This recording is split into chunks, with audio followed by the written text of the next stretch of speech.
It's unbelievable, really. I don't know how I've managed to survive this long, really. I think the good Lord was to walk with me right the way through. For every soldier, war is a journey into the unknown. But for Private Arthur Dodd, his epic journey through World War II would take him to the extremes of human experience and leave him with memories he found impossible to share, until now. In 1942, like thousands of other British soldiers, Arthur Dodd was captured by the Germans in North Africa. He proved to be a difficult prisoner and defied his captors at every opportunity. He was marked down as a troublemaker and was sent to Germany in early 1943. We landed at this, it wasn't a station, it was like a siding with a wooden platform on.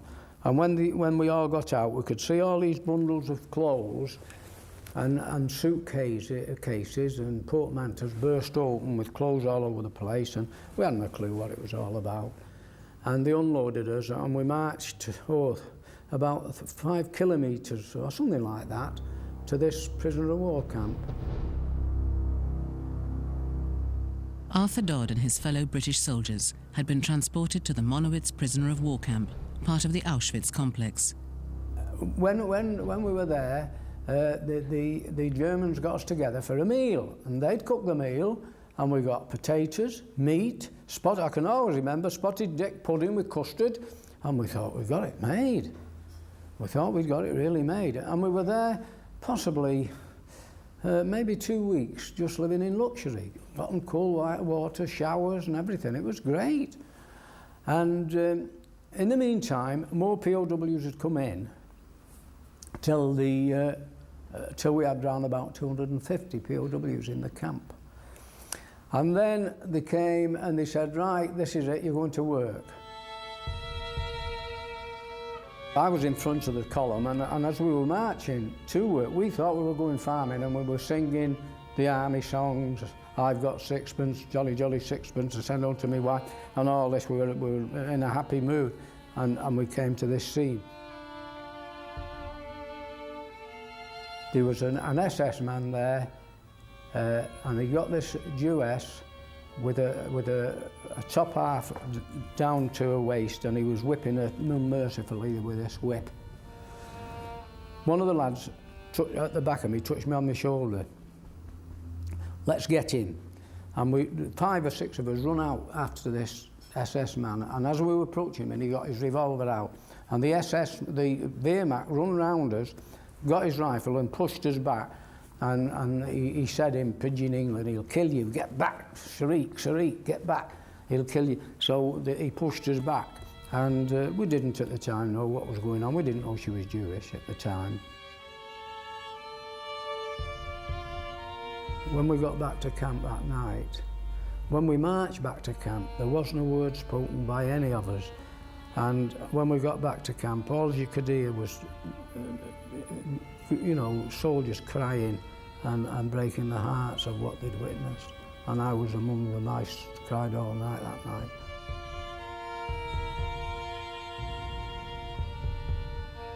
Leon Greenman, a British national, was rounded up in Holland. Without a passport to prove his status, the Nazis shipped him to Auschwitz. The sight of other British faces at the prisoner of war camp helped keep up his morale. Their camp was 3 kilometers from our camp. And when we marched home on one part of the road, on the other side, the other road, were the British prisoners of war marching to their camp. And I used to call out, "Good night, Joe, Charlie." And then one or two recognized me and said, "Good night, Leon." And when I heard that, it done me good. English done me good.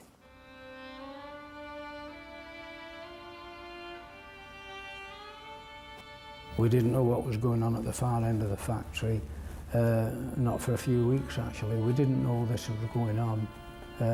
We were told rumours, you know, of what was going on, but I mean it was too horrific to think it was true, you know.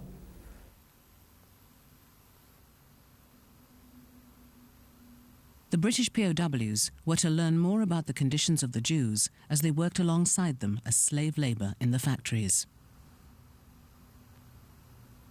We saw the Jews, there was quite a number of Jews working in the building, inside of the building, and we didn't know who they were.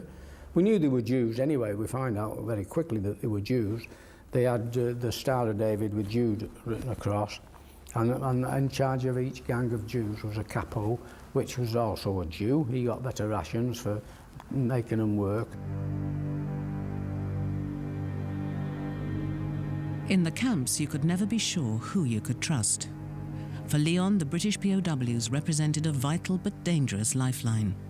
Once or twice I was inside the workshops, and I probably was helping to put a piece of iron or part of a machine somewhere, and then over there stood a prisoner of war, and if the carpenter wasn't looking, I probably got onto him and say, any cigarettes, say something like that.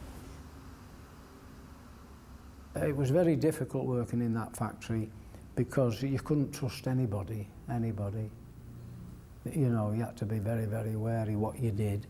And even when we were feeding the Jews little tidbits, you had to hide them in little cubby holes in the building, inside the building.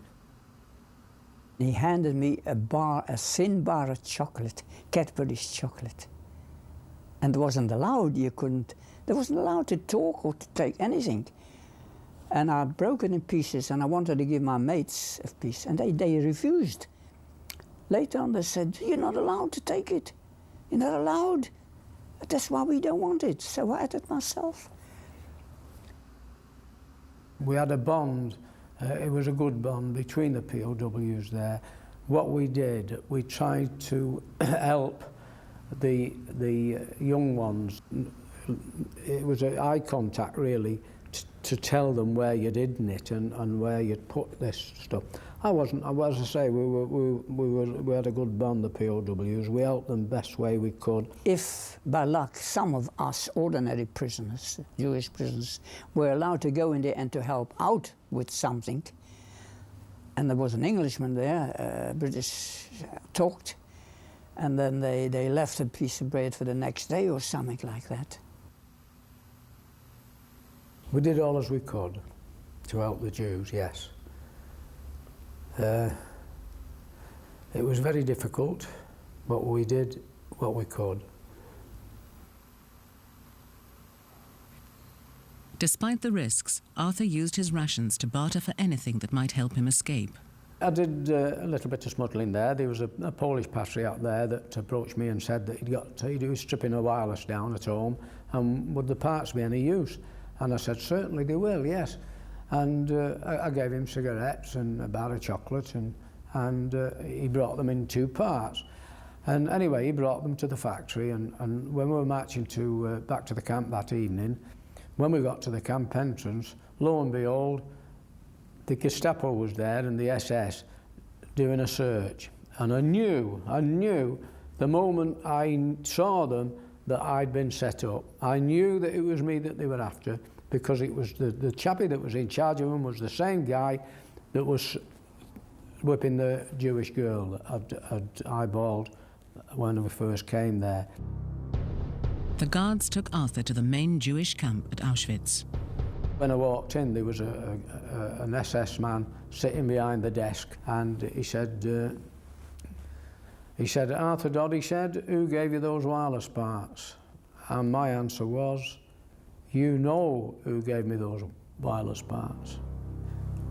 He asked me 3 times, and on the 3rd time, before I could open my mouth, on the 3rd time, one of these at the back hit me across the head with his, well, I don't know what it was, but it blinking hurt, and he knocked me clean off the chair, and then they started putting the boot in, and gradually I just went into unconsciousness.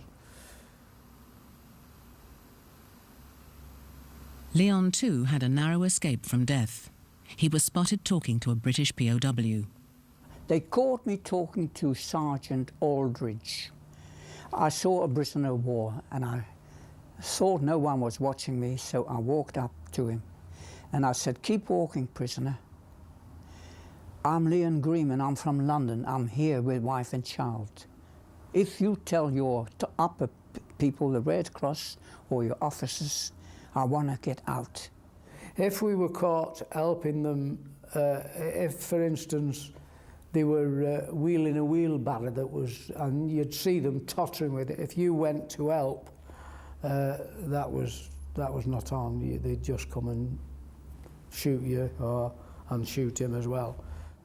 And all of a sudden, behind me, a loud bullying, and I looked up, a 6-foot fella, an SS in civilian clothes. What are you doing here, talking to a prisoner of war? Where's your commando? And he took me back to my commando, you see. And I said to Aldrich, I said, you might never see me again, but get that message through to England. Leon survived that encounter by bribing his work group boss with a cigarette. Arthur Dodd finally made contact with the Polish resistance. They agreed to help him escape if he took part in a sabotage mission to destroy the camp's generator. And this Pole came, made myself known, and he said, right, follow me. And we went under the wire of the factory. It was frightening, believe me, you could hear dogs barking, and it went dark, it was dark, and we came to a crossroads, and there was an old vehicle standing there with the engine running, and they told me to get in the back, and when I got in the back, there was 4 more of our lads in there. There was Halifax, Ginger, we call him Ginger, he was a guardsman, and these 2 Geordies and myself. I could see that what it was, we were going to blow something up.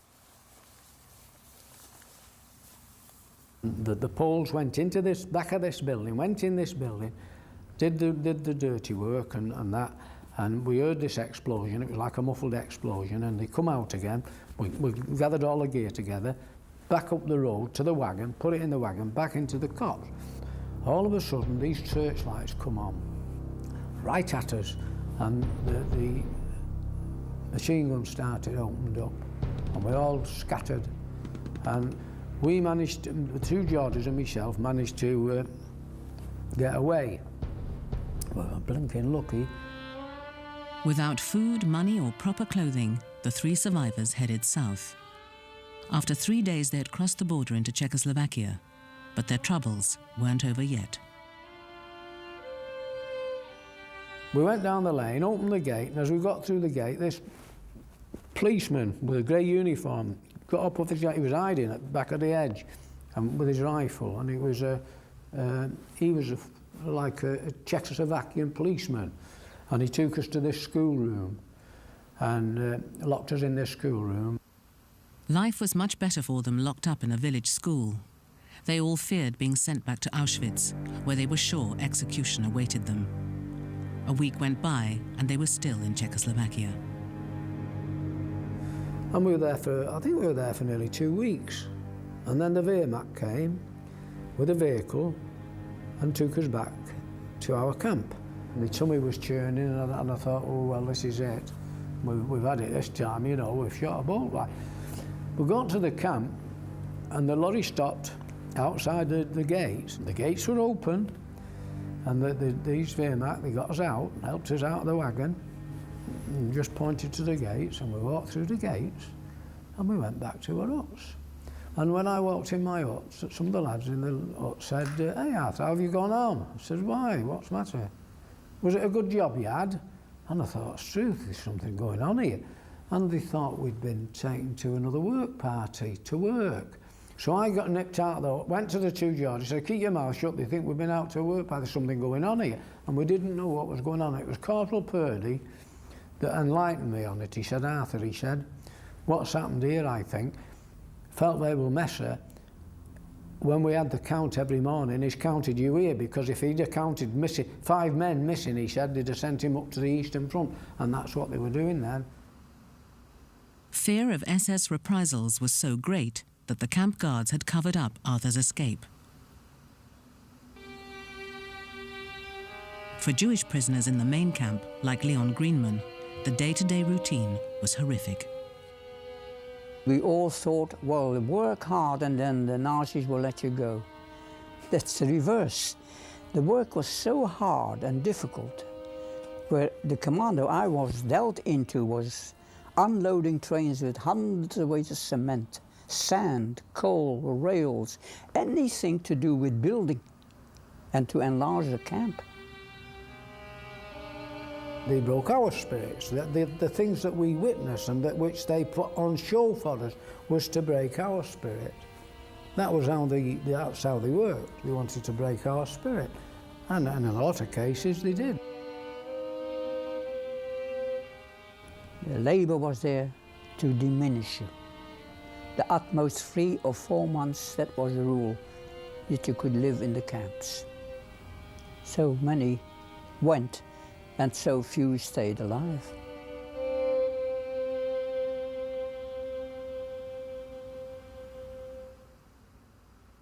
(98,288). 98,288, that's in German. You never hear your name in the camps, never. You're not a name, you're a number, you're nothing. You're nothing, you're a number. Every 3 or 4 weeks you had selections. All the barracks were locked, everybody had a strip, and in every barrack was a table, and behind the table sat a capo and probably an SS doctor. And you had to walk past those 2 men.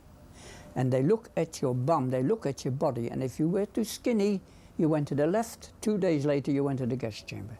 But if you were still fit and you could walk, then they thought, well, he can last for work.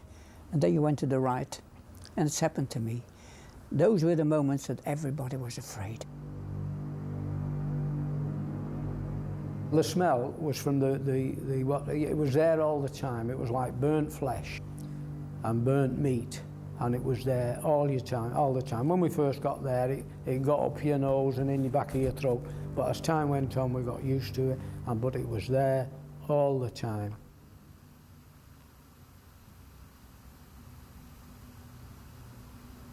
Arthur made friends with a young Polish woman who worked in the factory alongside him.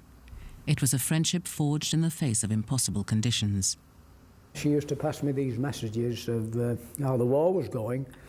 She couldn't speak English, it was just more or less eye contact and that with her. She was a real patriot, there's no doubt about that. Her name was Maria.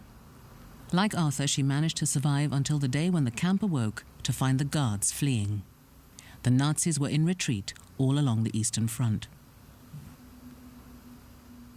But this particular day, as I say, we went to work and there was no work for us to do because all the bosses had gone. Everybody, the factory was absolutely deserted. And we were just hanging about there, and Maria Koska turned up with this Ukraine girl. And she came to me, she got hold of my hand and pulled me along, and we walked back towards Birkenau, and she took me into this building, and we walked up the stairs on this first floor, and as we approached it, she put her hand to her lips, quiet. There was 2 or 3 fires going, and they were throwing wood on the fire, burning the fire. The SS were destroying all the evidence. They were burning papers, there was bonfires burning, and they were throwing these little babbies into the bonfires. And they were making Jews themselves throw the little babies into the bonfire. And that was the worst experience I've ever experienced.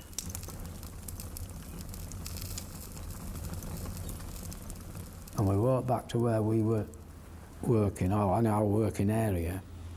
And through a Pole, not Stasia, another Pole, she spoke to him in Polish, and he said, Maria said, if you get out of this alive, will you tell the world of what's been going on here?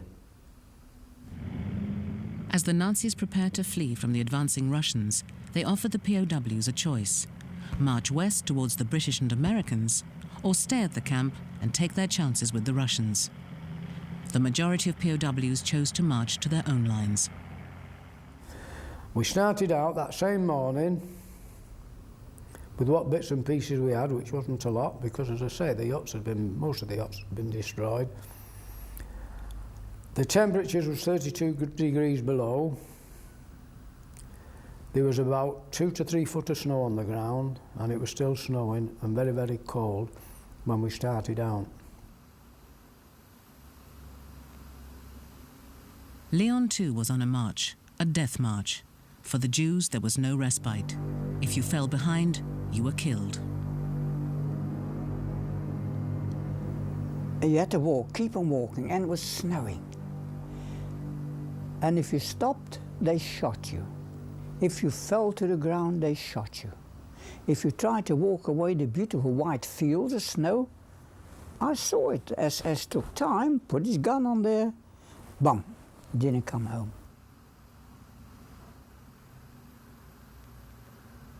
During the first 2 weeks, we walked over dead Jews that had started out 2 weeks before us.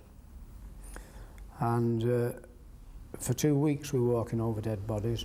On my right hand, there was a young Frenchman.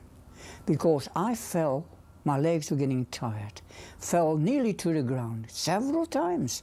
And he pulled me up every time and he said, "Come on, Leon, come on, Englishman, we're nearly there." Leon Greenman and Arthur Dodd both made it back alive to a world unable to comprehend what they had been through. Once back in his hometown in the northwest of England, Arthur Dodd was invited to a public meeting to talk about his experiences in Auschwitz. To fulfill the promise he had made to Maria Koschka, he accepted. The cinema was full of people, and I was first on anyway, and told them about the concentration camps, how the Jews were treated, and the gassing of and burning of the bodies, and nobody said a word. And then he introduced the chappie from Arnhem, and of course when he introduced them, everybody clapped and cheered, and I just sat there and listened to him. And when it was all over, I just walked down the steps off the stage, and nobody took no notice. And when the other chappie got up, they all went round him as if he was a hero. So nobody wanted to know. I think they thought I was telling a story like it was unbelievable. They never heard of it, you see. And nobody knew about it at the time, that there was concentration camps and gas chambers and crematoriums. Nobody knew at the time. It hadn't come out. So after that, I never, if anybody got talking about, you know, I never mentioned it again. Never mentioned it.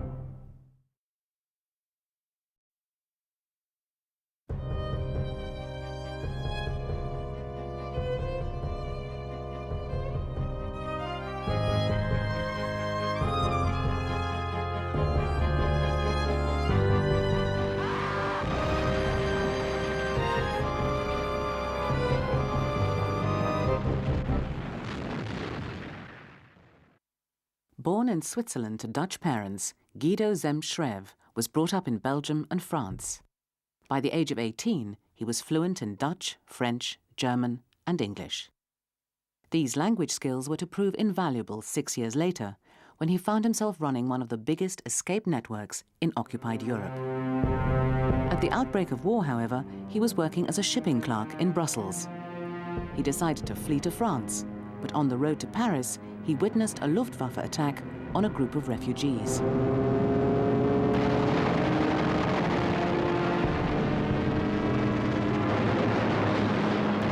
The columns of refugees got stuffed by the Stukas.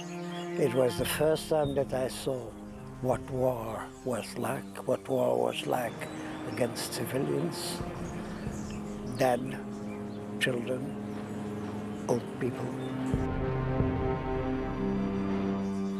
And that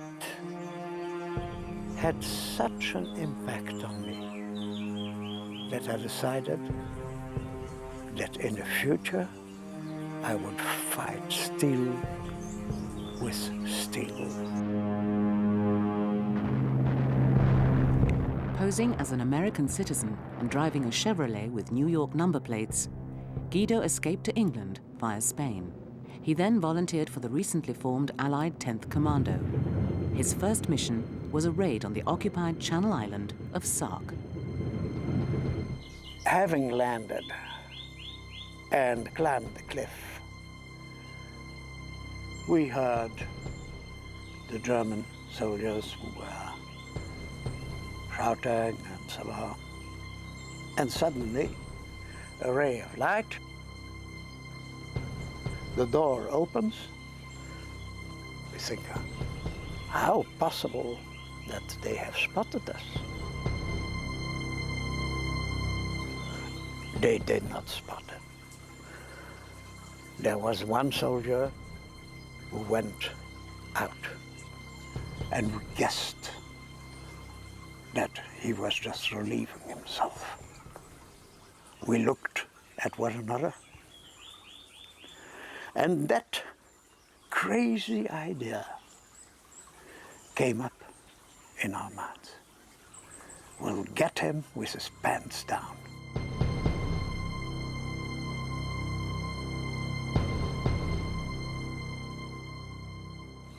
And we got him with his pants down. Me from the back. So we had taken one prisoner of war who turned out to be very good. His exploits were rewarded with a one-week pass to London. There he was hand-picked by the newly formed Sabotage and Espionage Unit, the Special Operations Executive. To prove himself, he was given 12 days to entrap a female traitor who was involved in smuggling deserters from Liverpool to Neutral Ireland. Fiona was the most lovely, good-looking girl, dark-haired, with green eyes. By posing as a would-be deserter, he gained the young woman's confidence. We went to a dance hall where we had a good dance. She asked me if I would like to come and have a cup of tea. Of course, the tea was very good. But what happened later was much better. Now here, the pillow is a very good thing to get confidence. Today, I'm still ashamed of having used that method. But at war, any method is possible. How did you feel about blurring the lines between your job and your private life? But there was not any difference. The private life was the job. Even to the extent of moving in with a woman? Yes.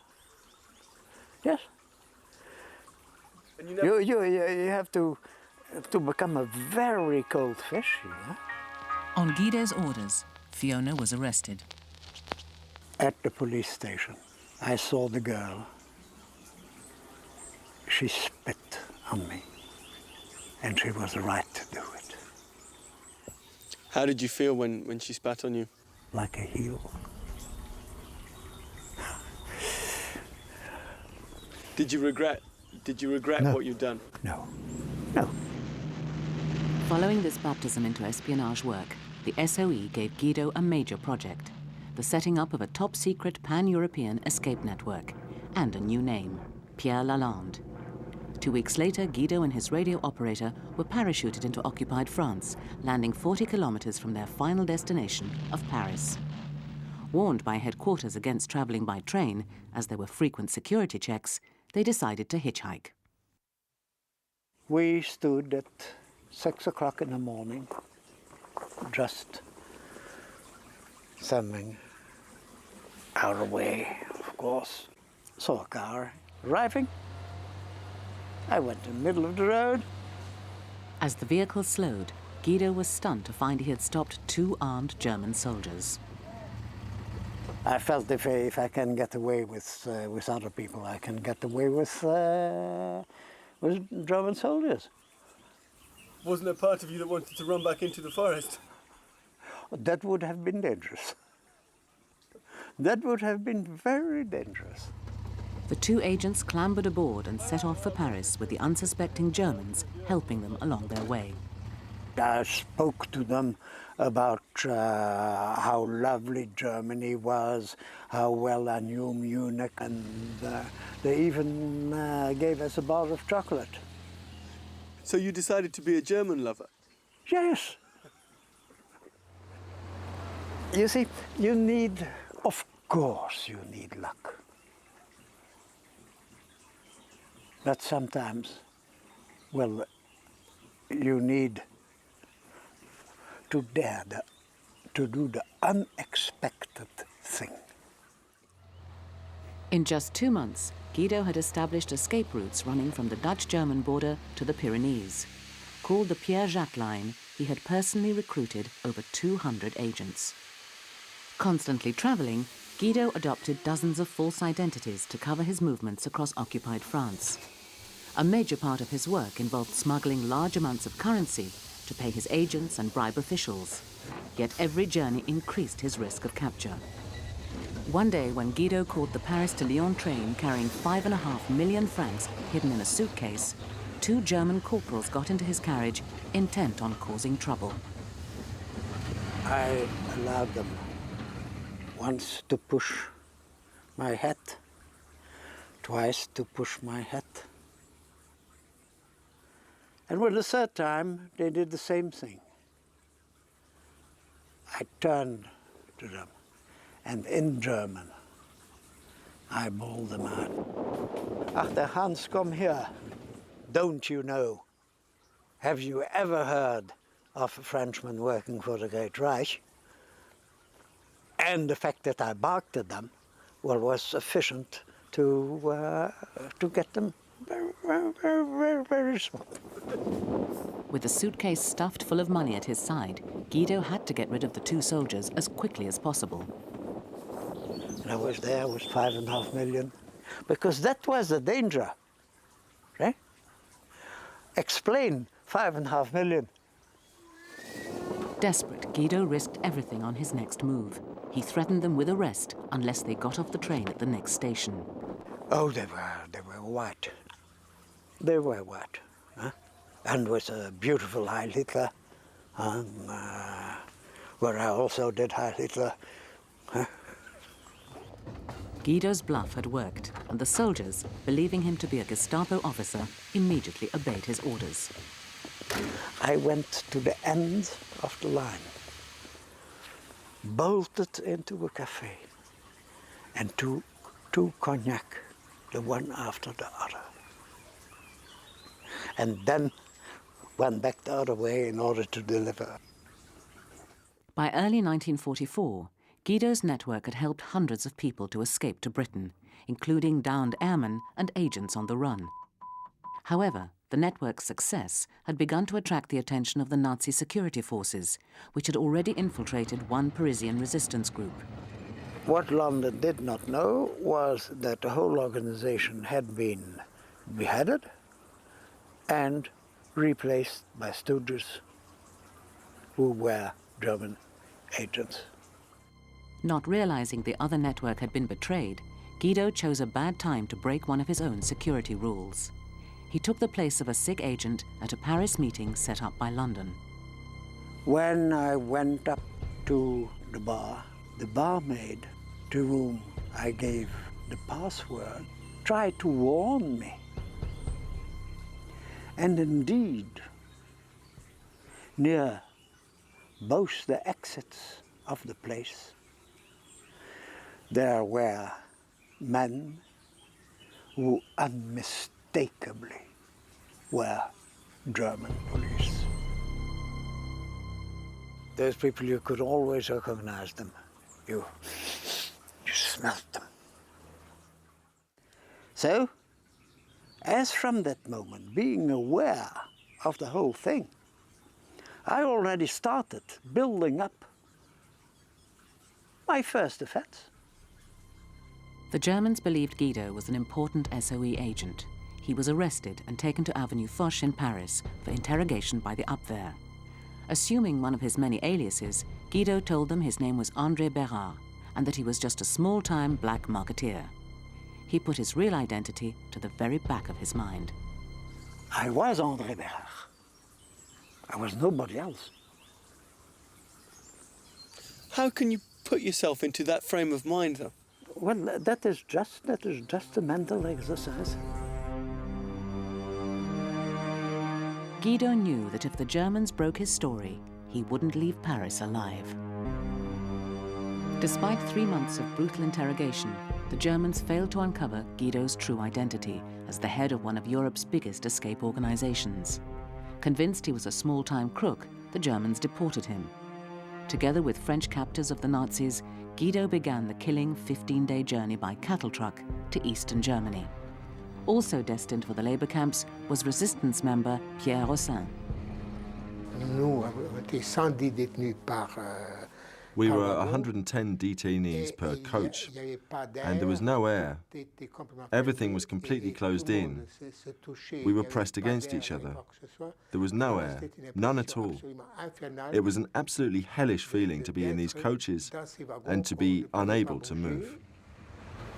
Every day, the toll, the death toll per wagon was at least of a 20. And people would scream or would call out to their mothers, "This is the end. We're all going to die." The heat was worse than the cold. Well, we happened not to receive water during 9 days. Well, you can imagine how thick our tongues were, how we licked the inside of the carriages in the hope of finding some moisture. Guido's worst fears were realized when the survivors arrived at their destination, the infamous slave labor camp, Dora. We were aware of what was our destiny. We did not know that in the span of 28 months of its existence, Dora cost more than 23,000 lives. We knew it was hell, but we didn't know yet to what extent it was hell. Dora was run by SS Obersturmführer Hans-Karl Moser. For newly arrived prisoners, its appearance was deceptive. It was like a town. There was a mayor, who was the head of the camp, police, local councillors, and heads of the barracks, and theatres. There was even a brothel. However, Dora was a death camp, and like the other camps, its gates were adorned with a chilling slogan. Arbeit macht frei. Work makes a man free. Through the chimney of the crematorium.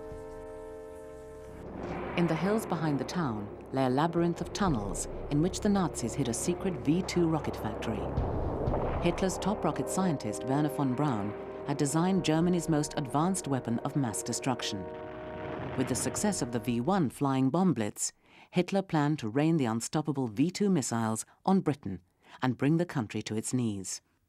However, the slave laborers constantly sabotaged the production lines, sometimes with devastating effect. Pierre Rossin and Guido were lucky.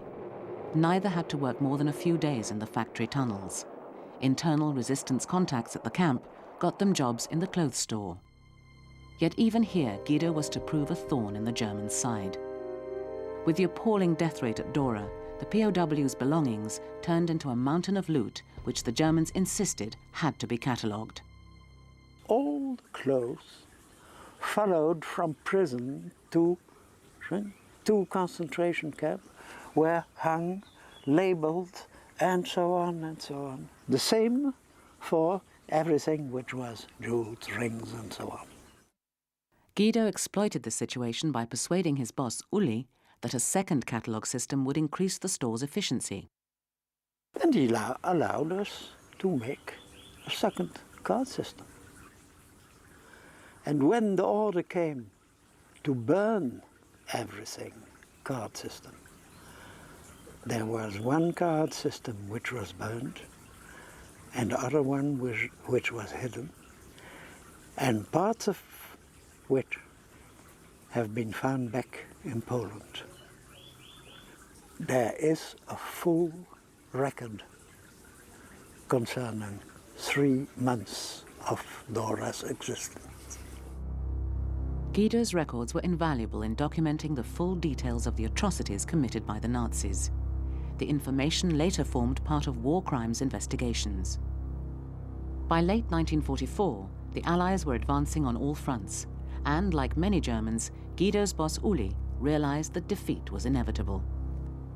That very morning, we saw him going into his office, sit down, and he was writing a letter. And suddenly we heard a shot. He had killed himself. He had written a last letter to his granddaughter, in which he said, "You know, I made a great mistake. I never was truly a Nazi, but circumstances and weakness led me to Nazism." He was not an evil man, though I am convinced that he would have sent us to the gallows as easily as that. But we felt very, very sorry for him. You may be as deep into misery. There's always a human angle somewhere. There's always a small flower which blooms and which show that in life everything is not necessary darkness. Weeks later, Dora was heavily bombed and V2 production finally abandoned. The SS fled westwards, using the prisoners to transport their loot. We loaded the carts, and the detainees pulled the carts across the mountains. We had to push them, and we had to pull them. On which were stacked all the loot, because I say loot, which had been gathered by the SS. All the people, detainees, who were unable to follow, were all shot. Most of those who had to pull, well, got crushed when a wagon, gathering speed, just ran over them. It was like a nightmare, on the way I wanted to escape. I could have escaped at that time, but we were so weary, so tired that we couldn't manage it at all. But Guido had a plan. He had stolen the distinctive uniform of a German common law criminal and passed himself off as a group leader. To avoid suspicion, he began to beat his fellow prisoners. Los, huh? Just on their heads and... So you were hitting your friends? Yes, on purpose.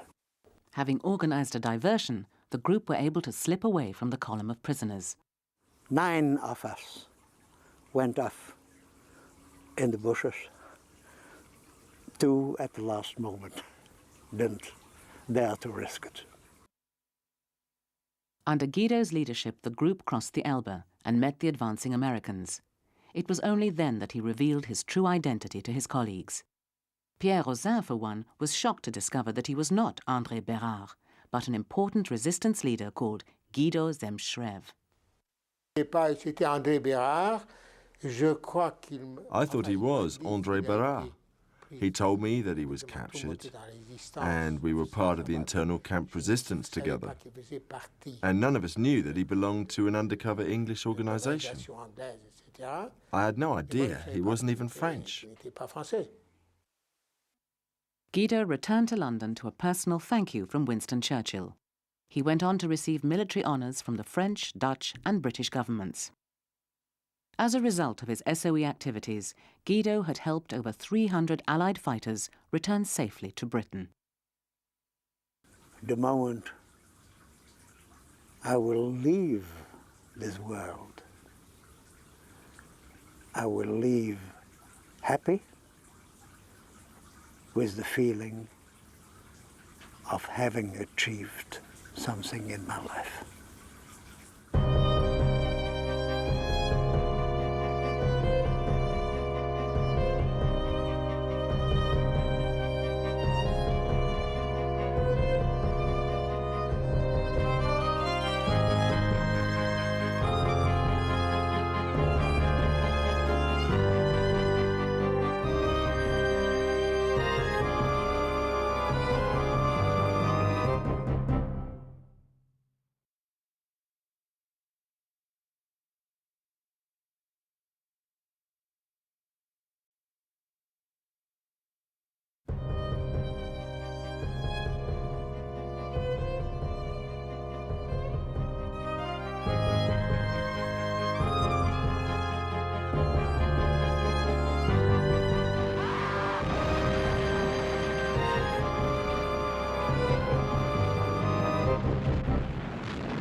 What we could have done to these criminals when we found them, we could have easily have killed them and hidden them, and no one would have found them, but that's not justice.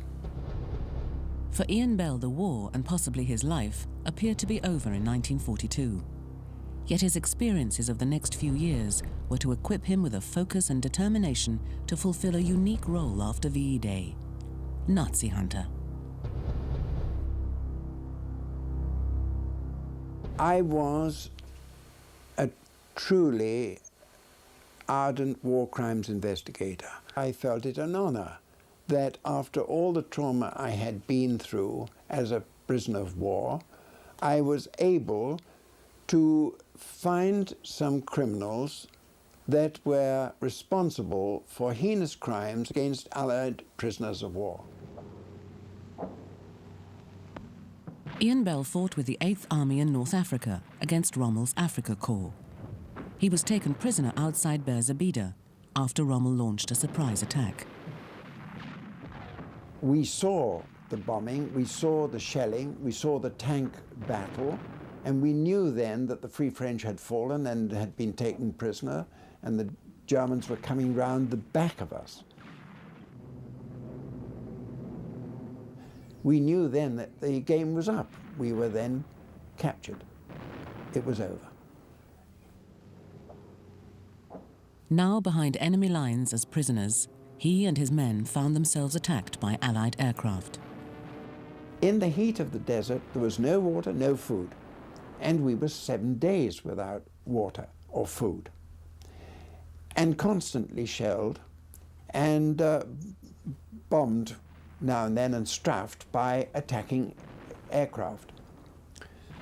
So I tried to find someone that I could ask to see if they could keep to the Geneva Convention and look after their prisoners. And that's when I met Rommel. I said, sir, I hope that you're going to give us some food because we are in your hands as prisoners and you must look after us according to the Geneva Convention. So he nutted something to his aide and he said, I'll come up and see what the situation is this afternoon. And that he did. Ian Bell left North Africa as a prisoner in early 1943. He seemed destined to spend the rest of the war in an Italian prisoner of war camp. But a few months later came the Italian surrender, and the fascists were on the run. There was panic, and we wondered what on earth was going on. And then we heard that there had been an armistice declared.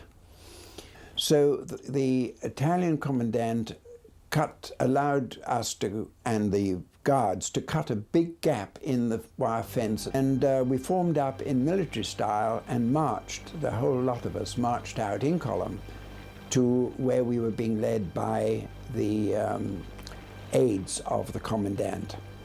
We felt freedom. It's going to be ours at last. But what do we do now? Where do we go? Ian Bell and his fellow prisoners were faced with a choice: head south towards the Allies and the front line, or north and hope to escape by a more roundabout route. They had to decide quickly, before the German occupation forces moved in and took control. Ian Bell teamed up with a colonel from his regiment. They decided to head north for the Apennine Mountains.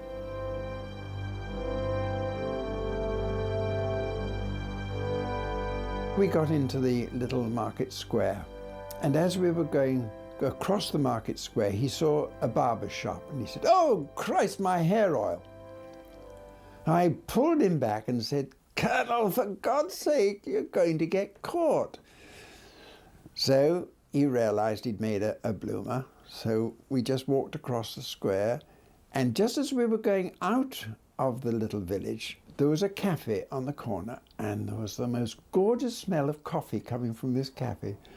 In we went, and we sat down, ordered 2 cups of coffee. By then, obviously, we had been noticed, and 2 young youths came through the door, went up to the bar, looked around, saw us, and walked out, and that was it. We knew then we had been found. So I said to the colonel, "Come on, we've got to go."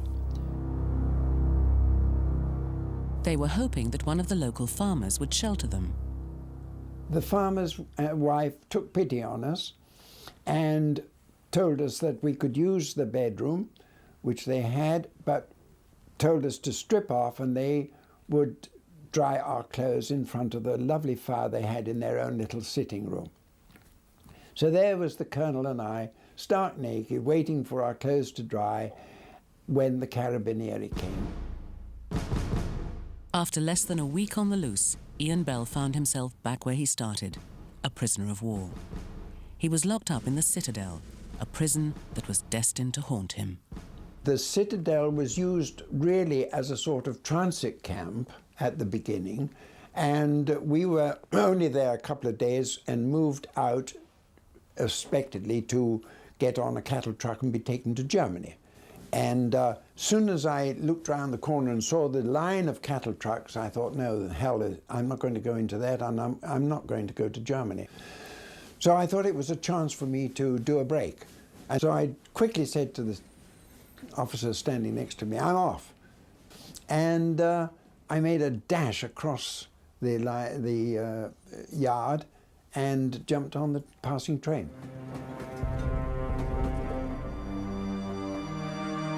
And I was able to hold on to the axle and this spring suspension for dear life, and in absolute terror. Unnoticed, Ian Bell was making his escape for the second time, wedged precariously between the wagons of a goods train.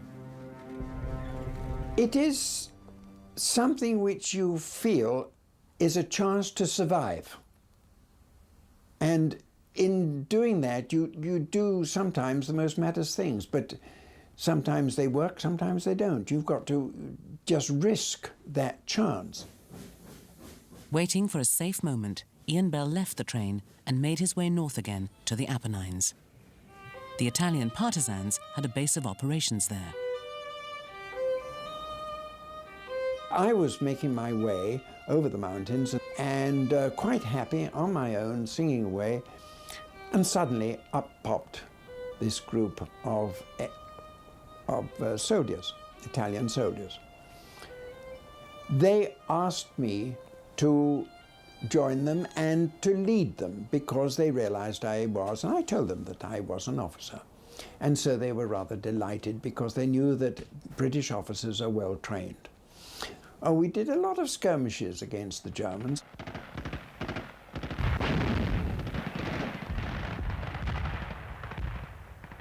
We organized the partisans into groups, and we had 8 groups, so there were quite a few of us.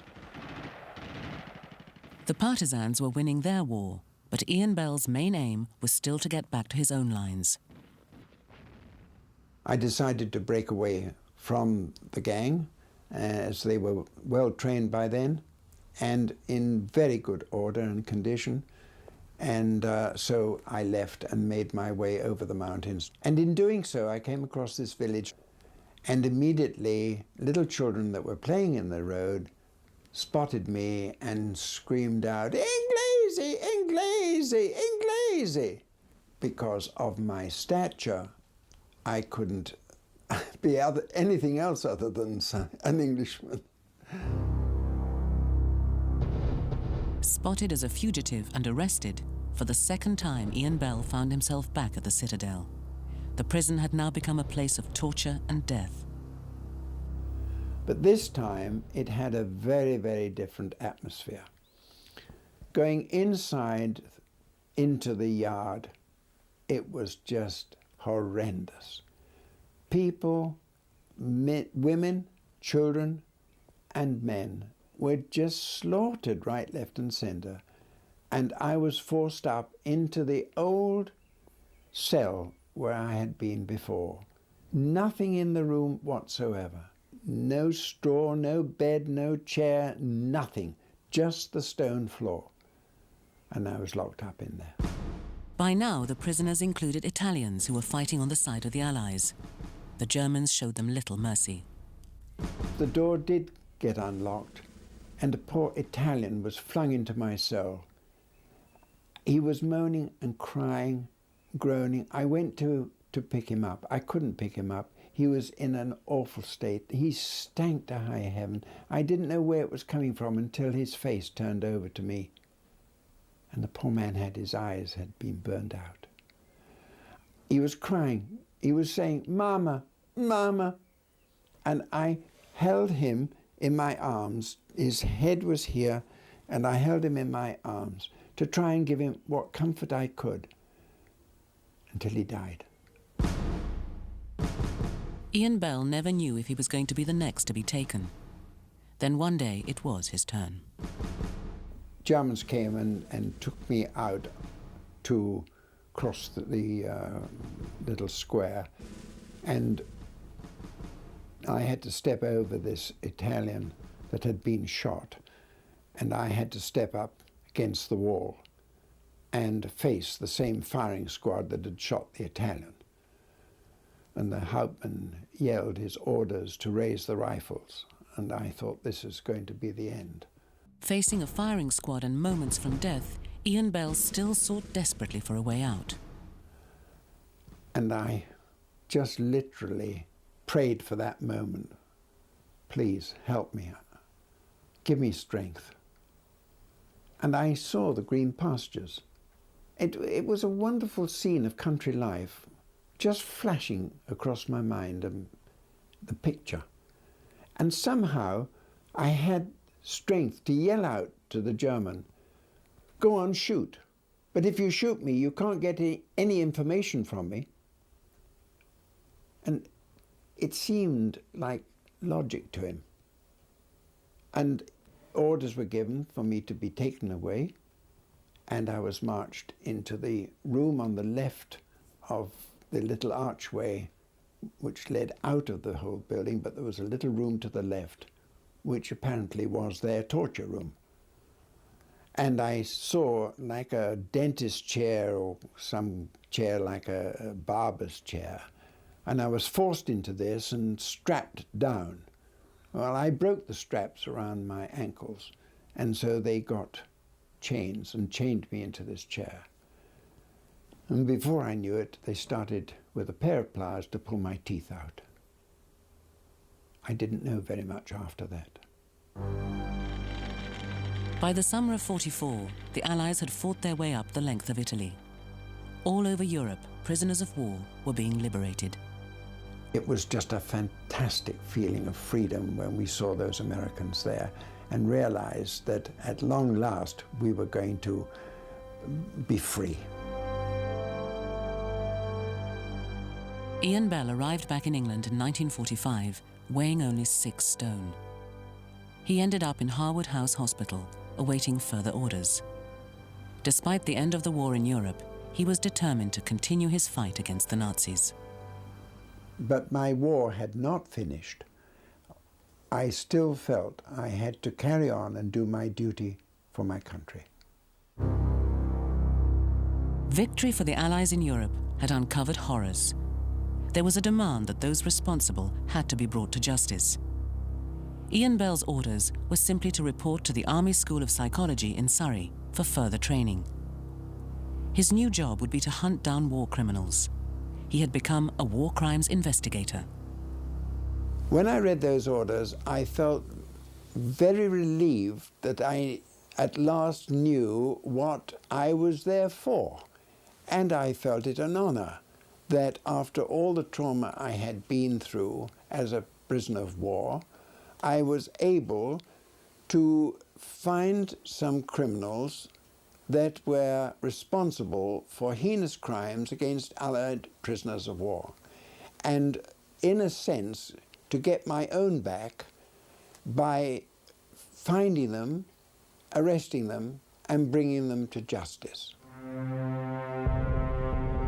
As the POWs had been liberated and their captors questioned, stories of their fellow prisoners who had not been so lucky came to light. The story behind Flight Sergeant Arthur Banks was that he was a fighter pilot and was shot down over the Po Valley. As he was making his way to the foothills, he was seen and taken prisoner and handed over to the Brigata Nera and put into the hands of Cerati, and he was subjected to the most terrible tortures day in and day out. Ian Bell was first sent to Austria. To back him up, he had a driver and an interpreter on his team. Although equally vital in the ruins of post-war Europe were his jeep, his petrol supply, and some powerful paperwork, the Red Book. It contained instructions that in 4 languages that whoever I showed the Red Book to had to accept my demands without any hesitation, or else. He was given a list of names. His job seemed simple. He had to hunt them down. I didn't ask questions as to why was I going to go after this fellow. I was just given the brief, that's the name, go and find him, get on with it, and good luck. Top of the list was the man who murdered Flight Sergeant Arthur Banks, Second Lieutenant Cerati. He had been a member of the infamous Brigata Nera, Italy's SS. The link in my mind did go back to what I had been through, and I was more determined to find him, although it was very, very difficult. But I was really determined that I should get this man and bring him to justice. Mind you, what we could have done to these criminals when we found them, we could have easily have killed them and hidden them, and no one would have found them. But that's not justice. With the help of the Italian police, Ian Bell set out on a dawn raid to capture Cerati. We motored over to Alessandria in the early dawn, and the police knocked on the door. We had to climb up some stairs to get onto it. It was the 3rd floor. if I remember rightly, and they knocked on the door and shouted out, "Polizia, polizia, apri la porta, polizia." Oh, he started to cry and plead his innocence. "No, I was only acting under orders of my colonel. It wasn't me. I didn't do anything. Oh, no, I'm only a young man. I just obeyed orders. It wasn't me." And so I told my interpreter to tell him to shut up, and I wasn't going to have any of that nonsense. Ian Bell knew that somewhere in the Austrian Alps, Wilhelm Vogel was hiding out. He had been a member of the elite Hermann Goering division and was wanted for war crimes perpetrated at the Moosburg POW camp. Vogel knew he was likely to face the death sentence for his crimes. He was wanted for the murder of 3 agents, Allied agents. Vogel was tracked to Innsbruck. The owner of a local ski school helped Ian Bell and his team entrap him. High on a mountain track, the final confrontation took place. It was on this track that the owner of the ski school pulled him over as he was coming down in his little Volkswagen and pulled him to the side to have a chat with him, not knowing, at least Vogel didn't know, that we were following. And as we approached, we pulled him up very suddenly right in front of the little Volkswagen so he couldn't escape. I was scared that he was going to go mad and shoot us, but Nobby got the gun first, although I had my pistol, but he was quite well used to using a firearm. Martin Bormann, Hitler's henchman, had so far escaped the Allies. Although Bell's team had specific instructions as to whom to chase, they also kept an eye out for any possible leads to bigger fish. Oh, the Martin Bormann saga was most interesting. From the beginning, we had heard in the very early days of my approaches to the investigations in the mountains, the rumor that Martin Bormann was held up high above in the mountains in Austria with quite a considerable number of Hitler's ex-bodyguards. Ian Bell was alert for any suspicious convoys from Austria to Bari on the Italian coast, a well-known escape route for Nazis seeking a new life in South America. We waited, and sure enough, we saw this German vehicle with a trailer, first of all, and then we saw this black car, and then another German vehicle, very similar to the first one, with a trailer also. And they passed, and of course then we said, right, we will follow. And we followed them down until I was able to phone headquarters and tell them that it was Martin Bormann. And my instructions were, right, Bell, follow, but do not apprehend. Now I repeat, do not apprehend. And then the phone went. And we followed them and followed them and followed them until finally they arrived at the docks in Bari. We waited and saw the vehicles being hoisted up on these sort of basket-type crane things, and we saw Martin Bormann going up the gangway. With Europe still emerging from chaos, sightings of Bormann were being reported all over the continent. Most modern historians believe Bormann died in Berlin in 1945, but Ian Bell was sure of what he saw. We'd seen repeatedly photographs of Martin Bormann in the days when he was visiting these towns with Hitler, and newspaper cuttings. And we got this picture of Martin Bormann so impressed in our minds that we had no doubt it was him.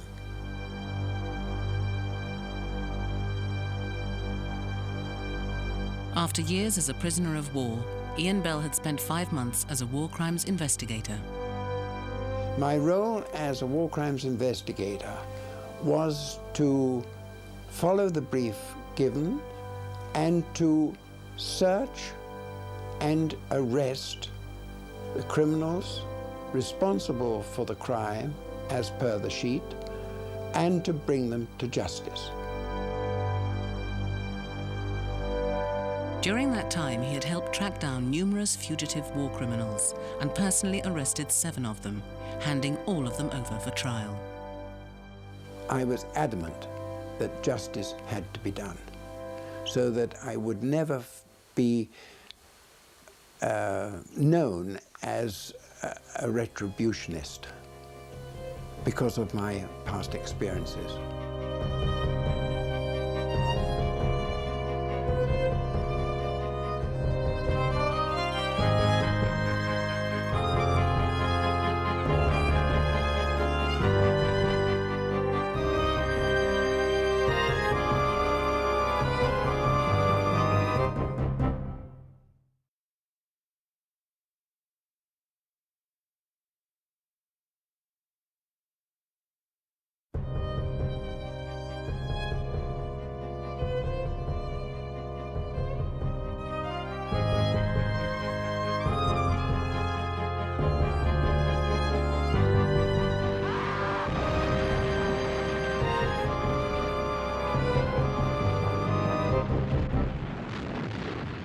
When the world goes to war, momentous events can go unrecorded.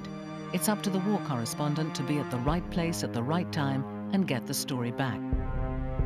In August 1939, reporter Claire Hollingworth was crossing the Polish border when she stumbled upon Hitler's invasion force. Photographer Harry Oakes was ordered to document a prison camp and walked into Belsen. And combat cameraman Billy Jordan was sent to a small town in the desert and found himself at El Alamein. In the summer of 1939, Claire Hollingworth, an inexperienced reporter for the Daily Telegraph, arrived in Katowice, Poland. Her assignment was to monitor the growing tensions along Poland's border with Germany. A year earlier, the Nazis had seized Czechoslovakia. With supplies in Poland scarce, Claire decided to go shopping in Germany. The border, of course, was closed, but open to, quote, flagged, unclosed cars. And I borrowed the British Consul General's car to drive into Germany, where I bought aspirin and white wine and things you couldn't then buy in Poland. On her return, Claire stumbled upon what was to become the biggest story of her career. It was a valley, a steep valley I knew quite well, and there was a screen on my left so that I couldn't look down in the valley. And suddenly, the sudden gust of wind blew the screen away, and I looked down into the valley and saw scores, if not hundreds of tanks already lined up, ready to go into Poland. Hidden behind a flimsy screen, Claire had stumbled on Hitler's secret, an army of over 60,000 troops massed for the invasion of Poland. The German 8th, 10th and 12th armies were poised for war. I drove back to Katowice and said to the Consul General, "Thank you for lending me your car." He said, "Did you really go into Germany, old girl?" Everyone was old girl in those days. I said, "Yes, I did go into Germany, and if you don't believe me, you can see the things I bought inside Germany in the back of the car. But," I added, "I've got an extremely good story, because coming down the valley just near the border, I saw, as the tarpaulin was blown away from its hangar, scores, if not hundreds, of tanks already lined up for the invasion of Poland." After only a few weeks as a journalist, Claire's incredible scoop made headlines across the world. For Claire, one exclusive story would follow another. As dawn broke on the Polish border town of Katowice on the 1st of September 1939, Claire was woken by an ominous noise. She opened her bedroom window to have her worst fears realized. German tanks rolled in to the capital of Silesia, Katowice. The Polish army had failed to mobilize in time. The invading German forces raced from city to city, largely unopposed. Most of the people were not surprised. Many of them had got their swastikas all ready to put up. Others were horrified and jumped into their cars. With the biggest scoop of the year, Claire phoned her editor in Fleet Street and an incredulous British embassy. As we spoke to the embassy in Warsaw, they disbelieved the idea of the tanks were rolling down the main street of Katowice. So I just said, I put the telephone out of the window and said, can't you hear them?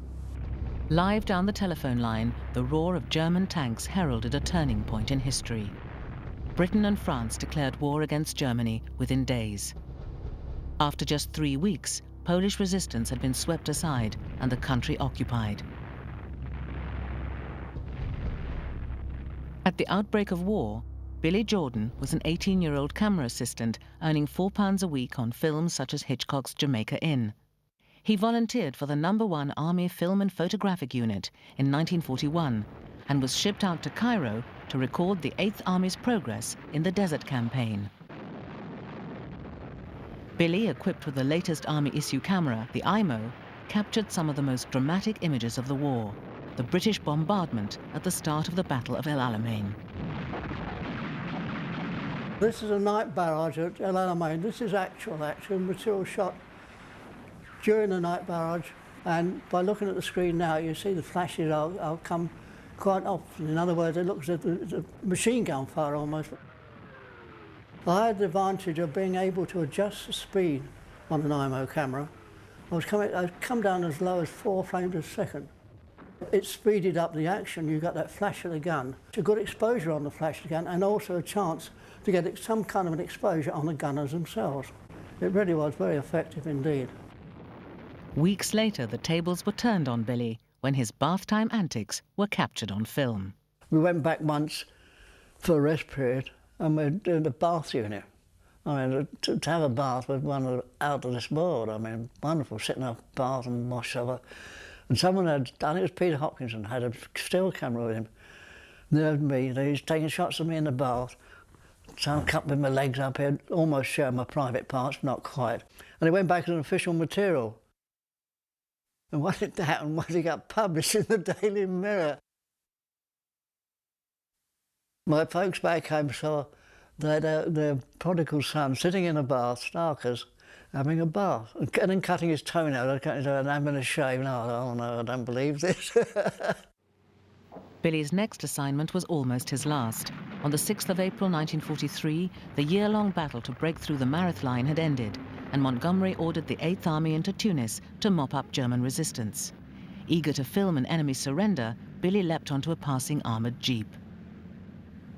And I got some great stuff going along the road with the groups of enemy and so forth, Germans. I was just standing there, hands up, surrender, like that. Great stuff. In the meantime, snipers in the block of flats opened fire. Suddenly I felt bing and got sharp pain on my backside. I banged on the armoured car top. The problem with the flats across there.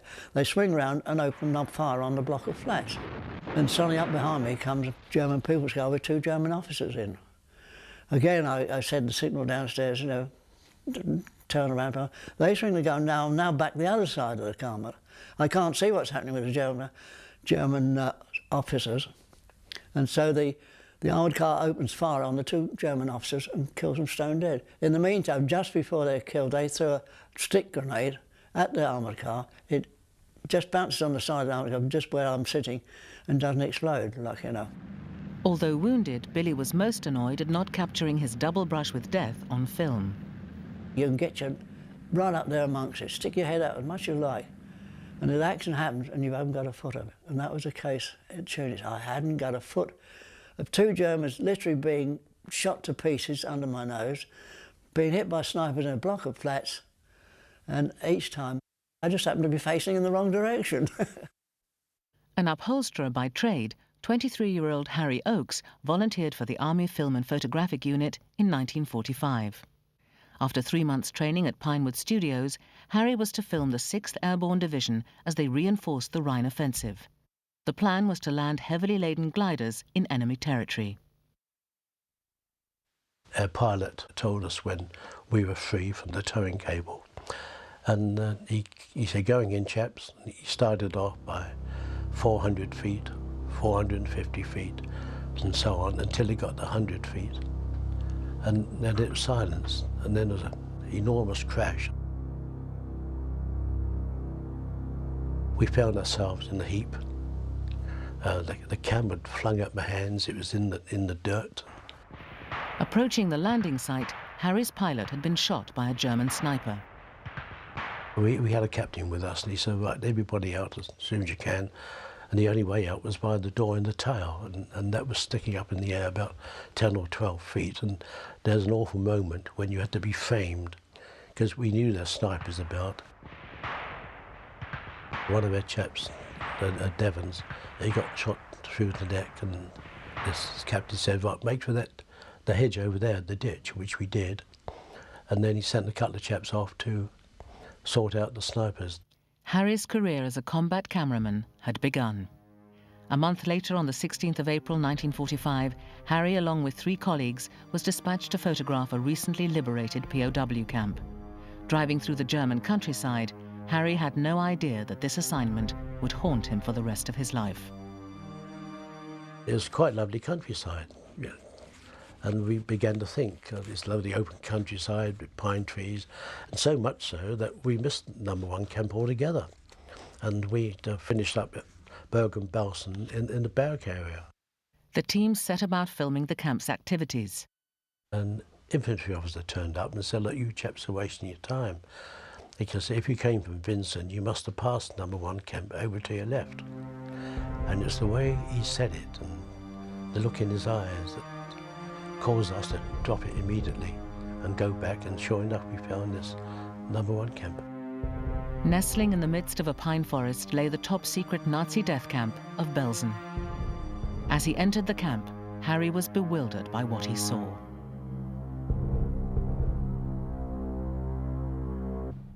Harry and his colleagues were among the first photographers into Belsen. Drove all the way through the camp, seen all these people, dreadful. Skeletons, walking skeletons.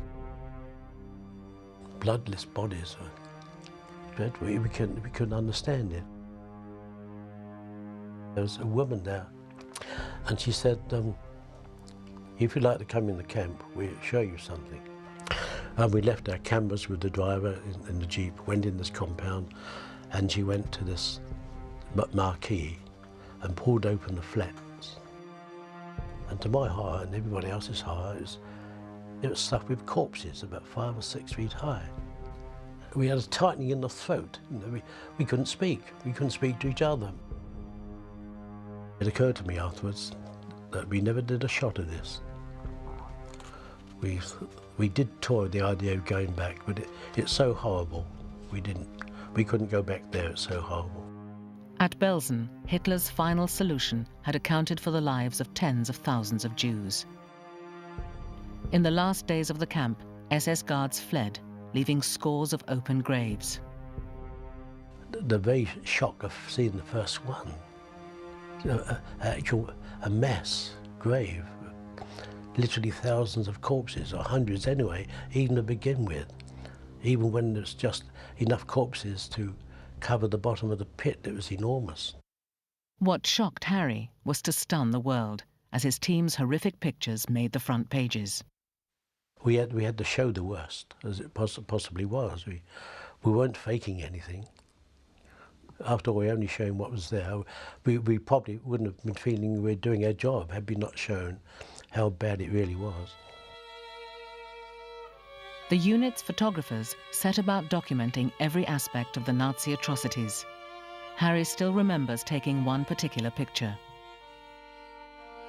One of the worst, I think, was the bulldozer shoveling the corpses along.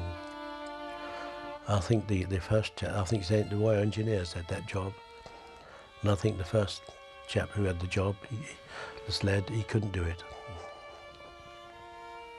That must have been awful to have done that. You had to think they weren't corpses at all.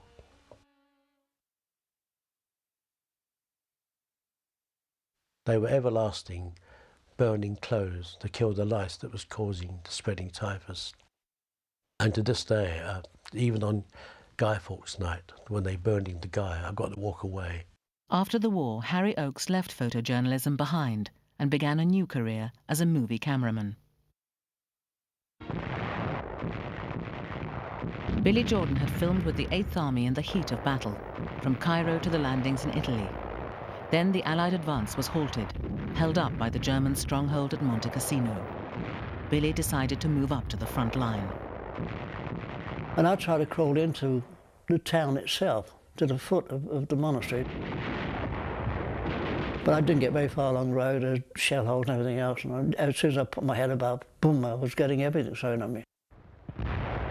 So I thought that was no good, I couldn't film there, so I crawled back. And when I got back to the end of the road, there was a small little building, and I found in there a stretcher party of medics. The medics were there, and they looked at me and said, "What's that?" I said, "Well, it's a camera." And some clown said, "You're not taking holiday snaps up here, are you?" And I said, no, seriously, I want to try and get some real close shots of Cassino. And they said, "Well, tell you what, the stretcher party goes out there, we go out maybe once or twice a day and pick up our wounded." I said, "Well, that makes great stuff." I said, "Can I come?" He said, "Yeah, sure." And the stretcher party went off, and they went down the centre of the road. Well, being a cameraman, I suddenly saw the composition that I wanted. Castle Hill there on the right, monastery way up on the hill on the left, and the stretcher party going through the centre. Now, I had to let them get about 20 or 30 yards in front of me before I turned my camera on. So I formed my composition of the situation, went down on one knee with the Armo camera up to my face.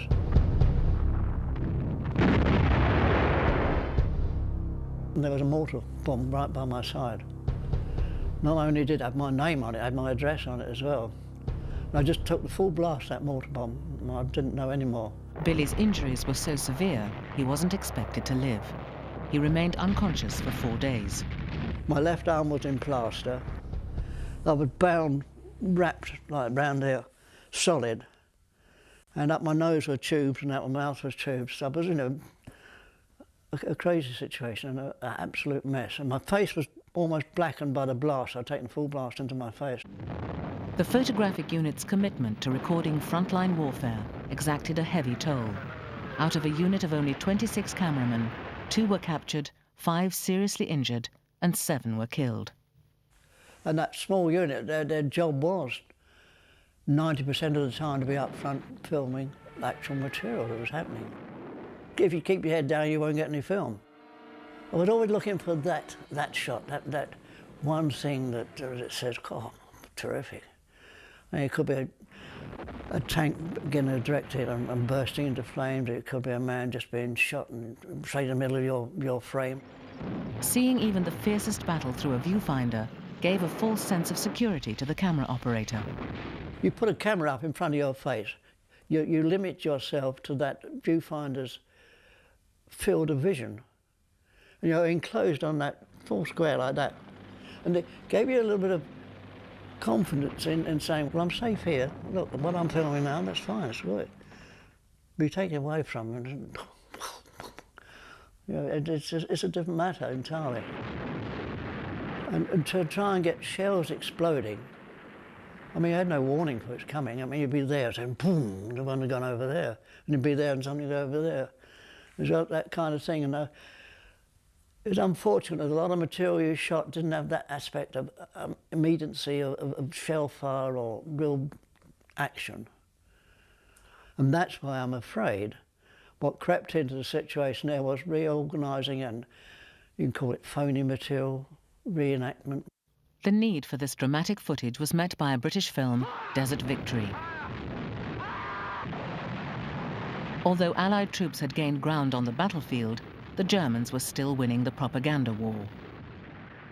Churchill came under increasing pressure from Stalin and other Allied leaders to prove the British really were defeating Germany in the Desert Campaign. Churchill ordered the shooting of Desert Victory and made it clear that if the most dramatic footage could not be achieved on the battlefield, it was to be reconstructed and passed off as the real thing.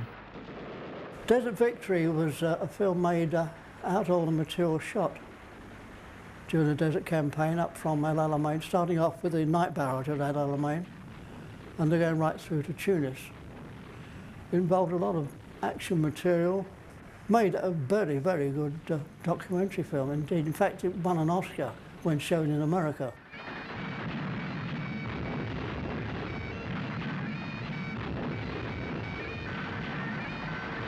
The unfortunate thing about Desert Victory was there was a lot of reenacted material such as this, of people charging through smoke screens or whatever, with fixed bayonets or guns in the position, pipers and everything. It was all shot around, I hate to say it, around the pyramids.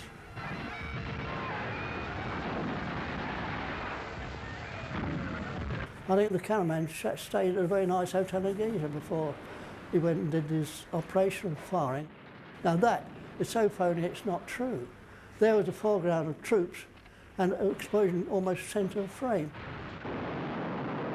I mean, stuff like that going through smoke up there. But I must confess they do rather look like they're going on a Sunday afternoon trot. You can see your glorious troops in action.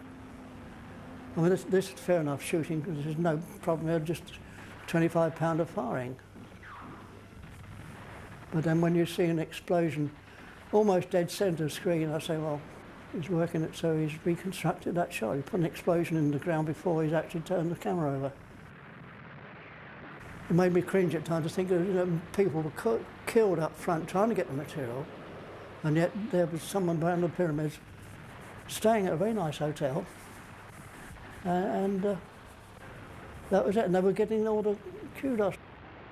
Churchill was so pleased with the film, he personally sent a copy to Stalin. However, Billy's dislike of reenactments didn't stop the temptation to stage shots. I was covering the Gurkhas. Now, we'd heard there'd been a big battle on the Gurkhas in a true manner, had been great soldiers, they'd pushed the enemy off of the ridge and everything else, and the enemy were in full retreat. Now, we got to the situation where it was all over. And they saw we had cameras in our hand and so on and so on. And one of the majors in charge of the Gurkhas said, I tell you what, it'd please our men immensely if you could take some film of them. Their actions were so over the top, it wasn't true. I mean, Brando would have done it better, or somebody else, you know. They'd get to the top of the ridge and they'd do one, under slow, sink into the ground. It was pathetic. Well, they'd one or two shots like that. But the rest was a mass of Gurkhas going up the hill. And it was great stuff, good stuff. And I said, well, I'm phony. I didn't say it was phony. I just sent it back as material shot in the desert. Did you feel guilty about that? I do a bit, but knowing the Gurkhas, they are the greatest fighters in the world. I thought, well, mates, you deserve this, so bugger it, you know, it's going back as real material, like it or leave it. And that's what happened. But it was so obvious it was phony material, the way the chap on the hill was dying. It literally was a classic example of bloody bad acting. You know, just sort of that, and that slow, and the cry with it as well. Billy left the army for Pathé News at the end of the war in 1945 and went on to have a long and distinguished career in news and film. When I look back on it, I think to myself, well, it was a bit hairy, but I didn't think I was doing anything out of the ordinary, because what I was after was mainly just pictures and recordings on film. Footage you showed me here is the first time I've ever seen it, and I was amazed at the quality. But I think today you would have put that lot in the bin. By watching and recording history being made, the war correspondents have themselves become a part of it. It's recorded, it's down there as a record, and you say, well, I did that. Billy Jordan's gone down in history.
In 1940, the success of the Nazi blitzkrieg had left Britain locked out of continental Europe. The Reich ruled from Poland to the Pyrenees. Britain was weak, so a full-scale invasion of Europe looked a long way off. But in preparation for that day, Winston Churchill ordered the formation of the Special Operations Executive, a secret organization that would work behind enemy lines, attacking military and economic targets, or in Churchill's words, would set Europe ablaze. Agents were trained in sabotage and guerrilla tactics. Many were to fight and die in total secrecy. But some returned with extraordinary stories to tell. This is one such story. In late 1939, the war correspondent for the Daily Express in Paris was George Miller. I felt ashamed of being a war correspondent. I didn't like stopping when the French chaps whom I was with on outpost duty went out into the bled, into the no man's land, and left me behind. Felt an utter shit. I didn't like being a war correspondent. I wanted to be a soldier. After the fall of France, Miller returned to England and resigned from the Express. He joined the army and was sent to fight in North Africa. He had only been there for 2 months when he was captured by the Africa Corps. Because I was doing outpost duty when Rommel advanced from behind the Tripolitanian frontier. I'd just taken over from the armoured cars of the 12th Lancers. Well, if the 12th Lancers got hit, they could piss off. But in Bren-gun carriers, you were quite slow, you know. I was picked up by a patrol of the Africa Corps. How did you feel when you were captured? Oh, terrible. Terrible, I can tell you. Terrible.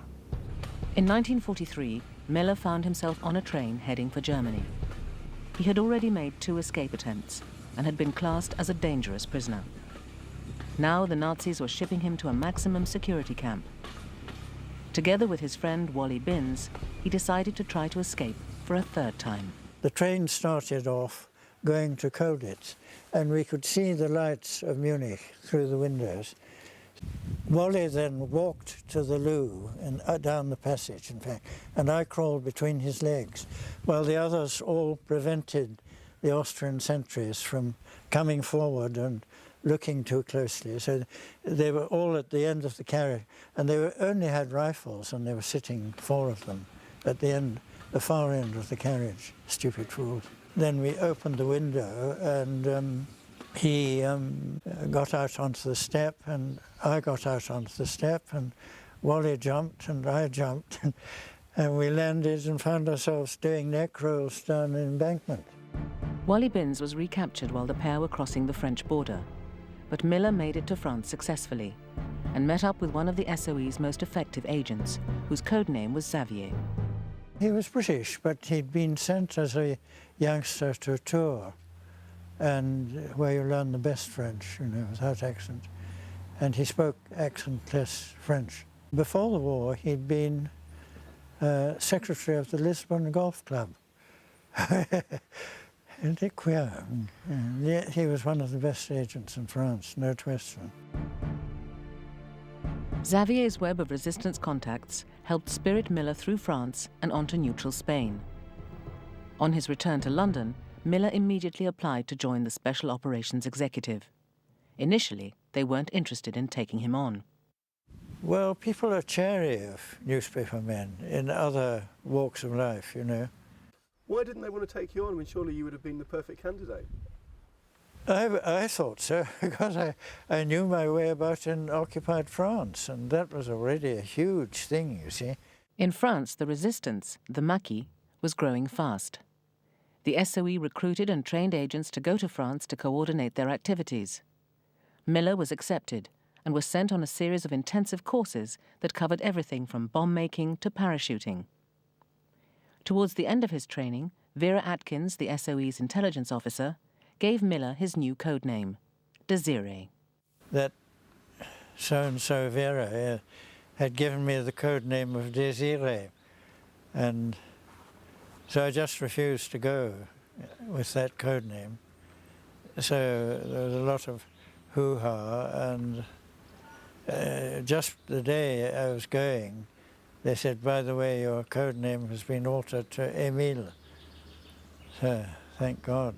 Why did you object to Désiré so much? Well, looking like I did then, like a girl, to be called Désiré was a terrible sentence. Terrible. Wouldn't you have thought so yourself? God. Now happy with his new code name, Miller's mind turned to more serious matters.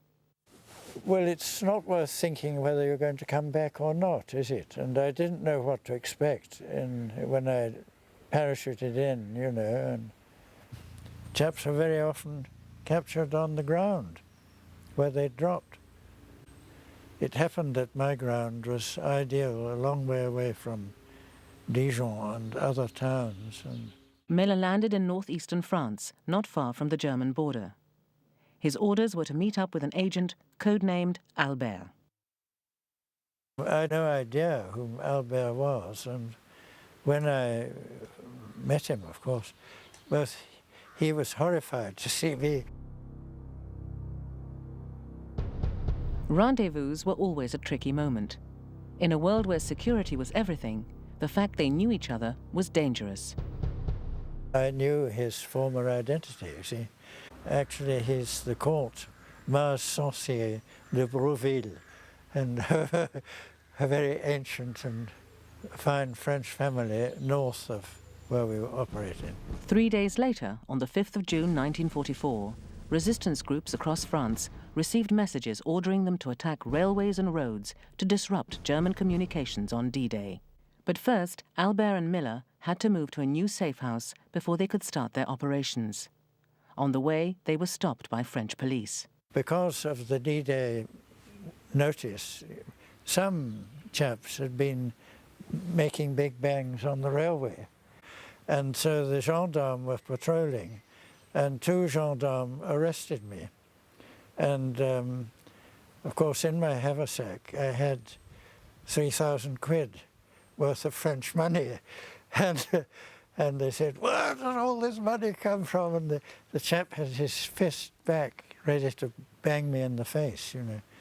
So his companion said, stop a minute, who are you? And I said, I'm a British officer, just been parachuted in. And so they had a whispered consultation, and then I gave each of them 1,000 francs for their wives and families. And Albert then came back, and I left him with them. And he said, oh, we've got 2 new recruits for the Maquis. Having finally reached the new safe house in Mouchard, they were soon able to mount an attack of their own on the railway. We made up charges to derail the train. And down we went to the railway, and I set my copybook, How to Derail an Express, on what I thought was, if the French trains would keep to the right, put it all on the right-hand rail going towards Paris. Along came the express on the left-hand rail. What I hadn't known or been taught was that the British had built all the French railways, and they kept the trains going to the left. God's truth. So I just changed the explosive round and blew up one that was coming down. The attack on the train had used up the last of the group's charges. A few miles to the north was another Maquis group who were well equipped with guns and explosives. They lived in the woods and the Nazis knew nothing about them. But the group needed someone to teach them about bomb making. George Miller leapt at the chance. It was a small Maquis, and there were young men who knew nothing, you know, and I had to teach them how to lay charges and how to use the stand. The man who had set up the group, Georges Moll, was an older and more level-headed character. Miller liked him immediately. He had a real idea of security, because he was a countryman, you know, and also of discipline, because he'd been in the Armée de l'Air all his adult life. Moll was wanted by the Gestapo, and so couldn't even sleep in his own home in Veilly. He still lives in the same house today. In 1944, he was anxious for help in putting his cache of explosives to use against the German army. Avec les maquisards, il était bien. Il y en avait toujours un qui... There was always one who wanted to ask him questions about weapons and explosives. As he'd done the SOE training, he was very useful. He had one hell of an English accent. There was English written all over him. A tall, blonde, good-looking chap. 100% British. Especially when he came dressed in his London clothes. I said, "You can't wear that. Absolutely not." I bought him some peasant stuff and told him, "You must wear these." As the Allies began their big push inland from the D-Day beaches, Miller and his group found themselves ideally placed to sabotage a major German supply route. German transport was coming through the Balfour Gap and getting reinforcements up to the Channel for D-Day, you know. And it was really a very serious assignment. Together with 4 young maquisards, Maurice, Le Frisé, Le Pointu and Philippe, Miller set out to sabotage Besançon railway station. There were 18 sets of points to blow up. So I did 18 charges, and I took the first 9, and I gave Maurice the second 9, and I drew a diagram of the point, showed them where to put the charge. The mission went according to plan, and all 18 points were successfully blown up. But one problem he hadn't counted on was the enthusiasm of his young team. As we were leaving, first of all, the Frisé broke away and made a fool of himself, boasting all around the town. And secondly, as we were going through the towns, Philippe, the very tall, lanky one, held up some people who were listening to these wonderful bangs going off and said, "C'est nous, la résistance," you know, typical French boastfulness. Following on from this success, Miller's men set out on a campaign of sabotage which brought German rail transport in his area to a virtual standstill. As the Allies advanced through France, more and more recruits joined the Maquis. Conditions in the woods were Spartan but relatively safe. One rainy night, Miller and Moll were tempted back into the village to take shelter in an old ruined chateau owned by Moll. This proved to be a near fatal mistake, as the Germans had received a tip-off and were moving in on the village.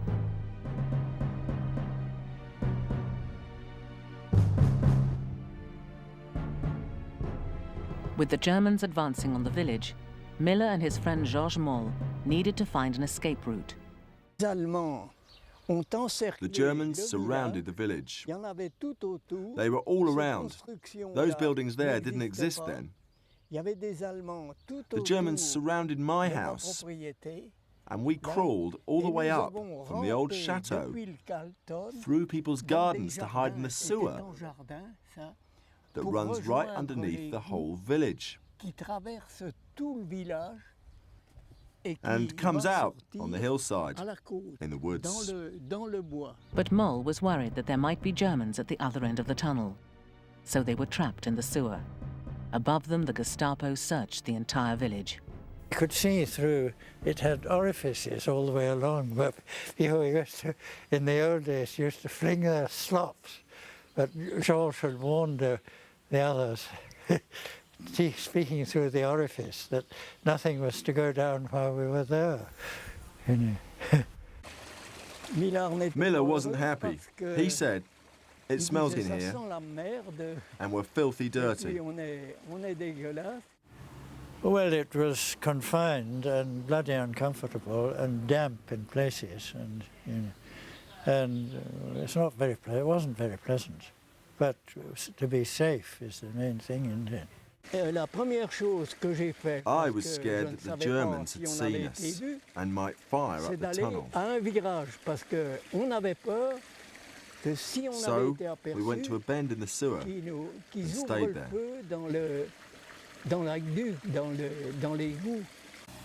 After more than 8 hours, the Germans finally left the village, and the men were able to come out of their hiding place. As the Germans retreated across France, more and more troops were funneled through the Besançon area.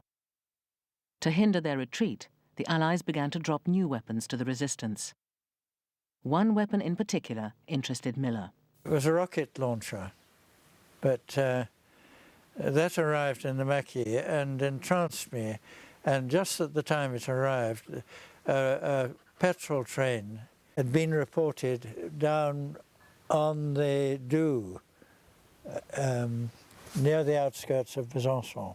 We walked through the night, you know, and about 4 o'clock we were in position to attack the train with mitraillette and this rocket launcher and rifles. So I took up a position along a bank the way you would in the army, a very good position, and I had a loader putting the rockets in, and then I let fly at these wagons. So the rockets hit the train, but it didn't explode. So I reckoned there was no, I thought I could see holes in the tanker, but there was no explosive fuel inside it. So, and the Boche, meanwhile, were firing at us like buggery from the railway line. So I withdrew in military style. Having been beaten back once, Miller decided to take another approach. The next day, he planned to attach limpet mines to the petrol tankers. He took with him a 19-year-old Maquis recruit called Nono.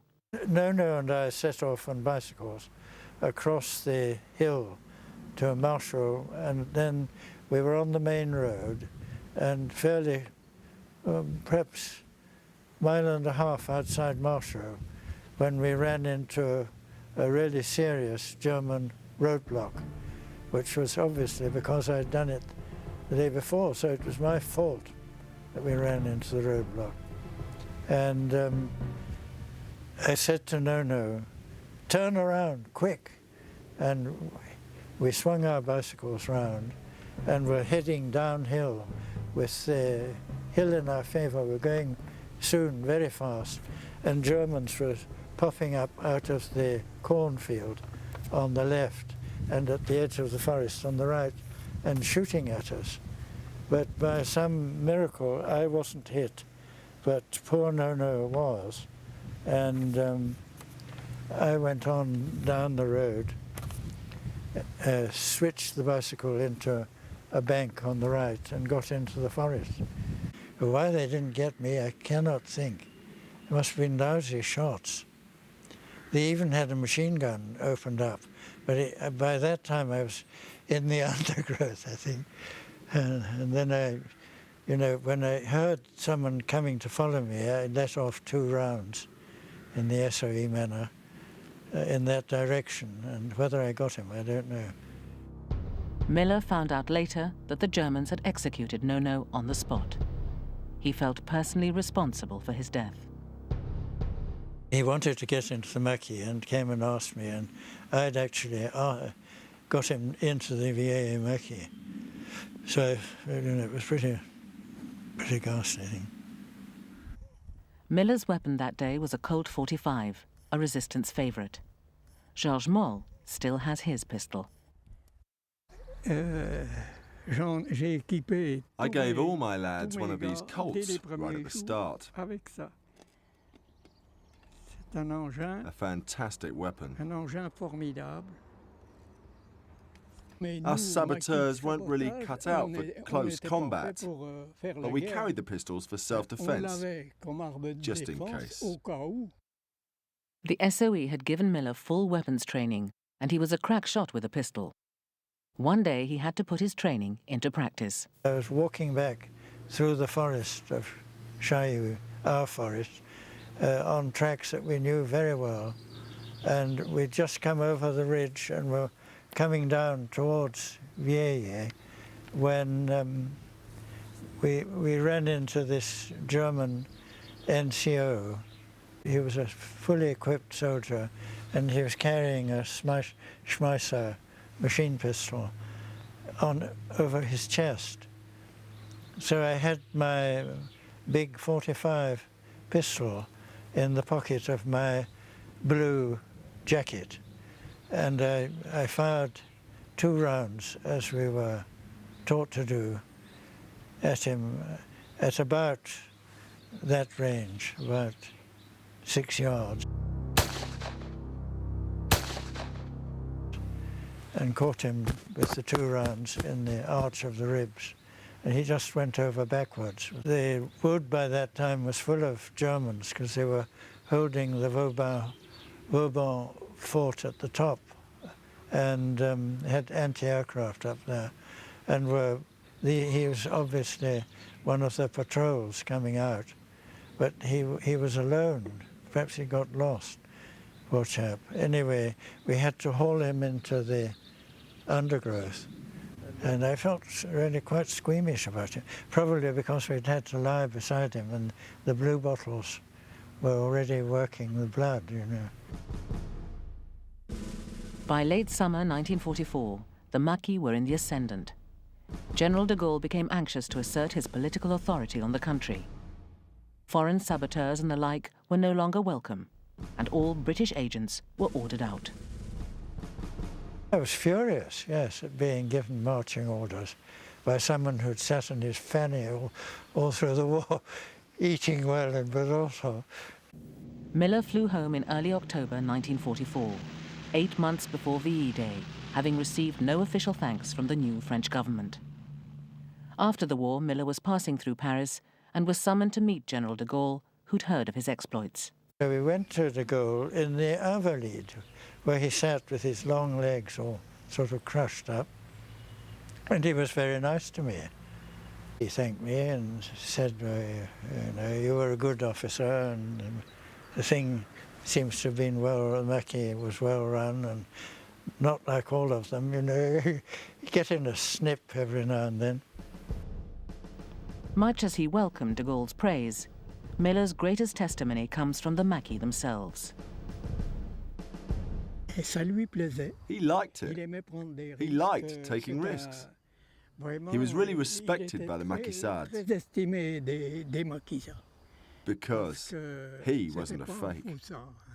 For Miller, the few months he spent in the woods and hills of northeastern France were the best times of his life.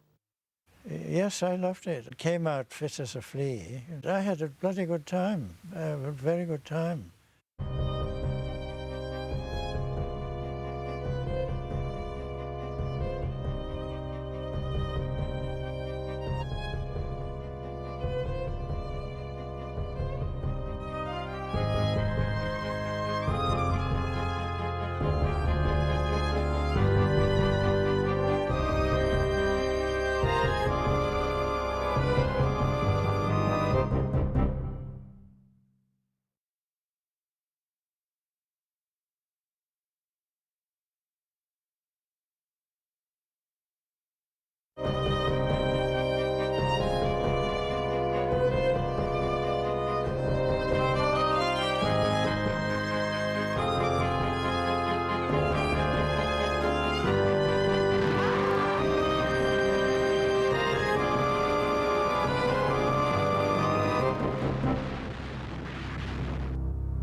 In the late 1930s, German tanks rolled across the borders of Europe, subjugating nations.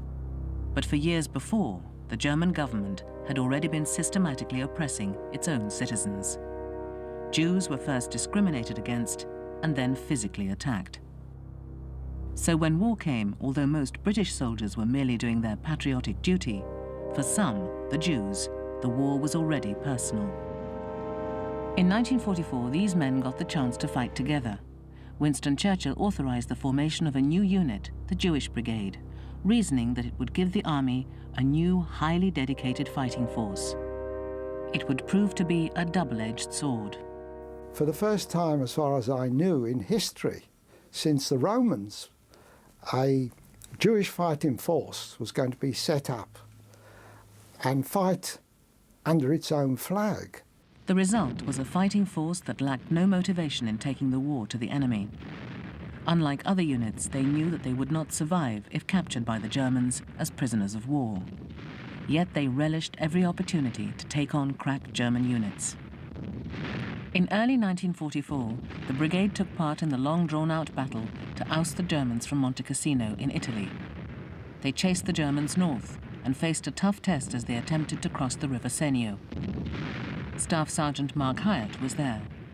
They were happy to be fighting because this is their opportunity at long last to get to grips with the Nazis. And they were delighted to have the opportunity of getting to grips with them.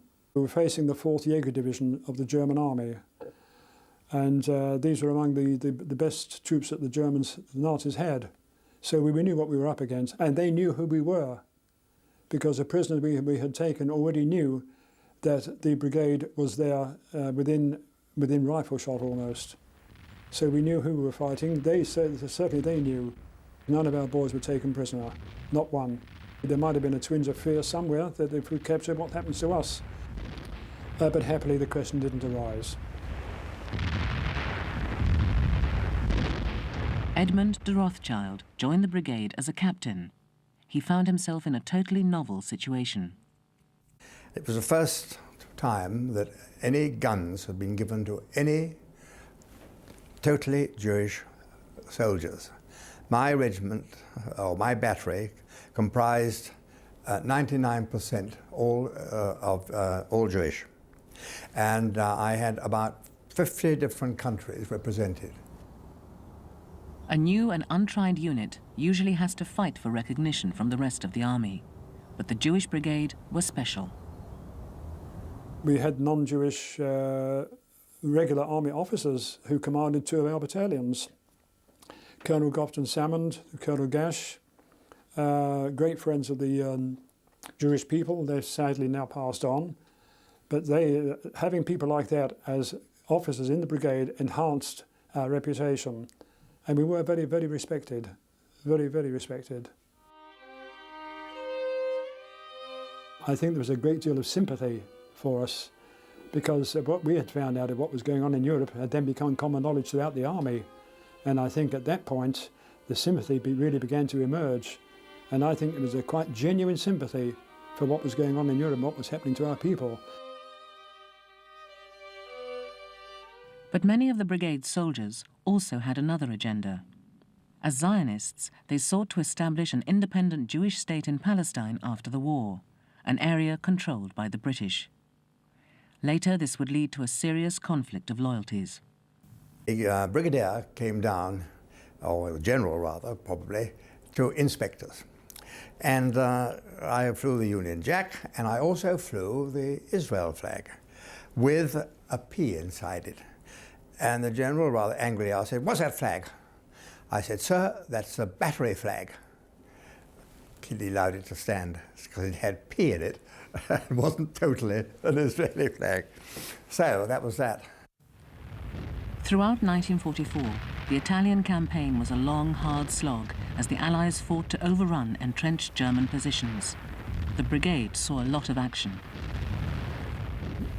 During the campaign, a mortar bomb exploded about perhaps 2 yards away from me, and I wasn't touched. But the man next to me had a piece of shrapnel in his throat.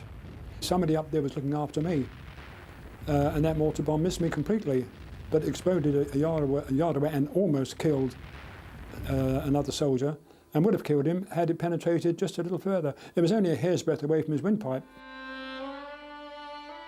The moments of victory were so hard won that Mark Hyatt felt compelled to revisit the scene of one of their greatest successes. I was on a weekend leave and I decided to take a look at the casino, or what was left of it. And the whole of Monte Cassino had been levelled, except for the monastery, which survived all the bombing and shelling. But the railway station was just a heap of rubble.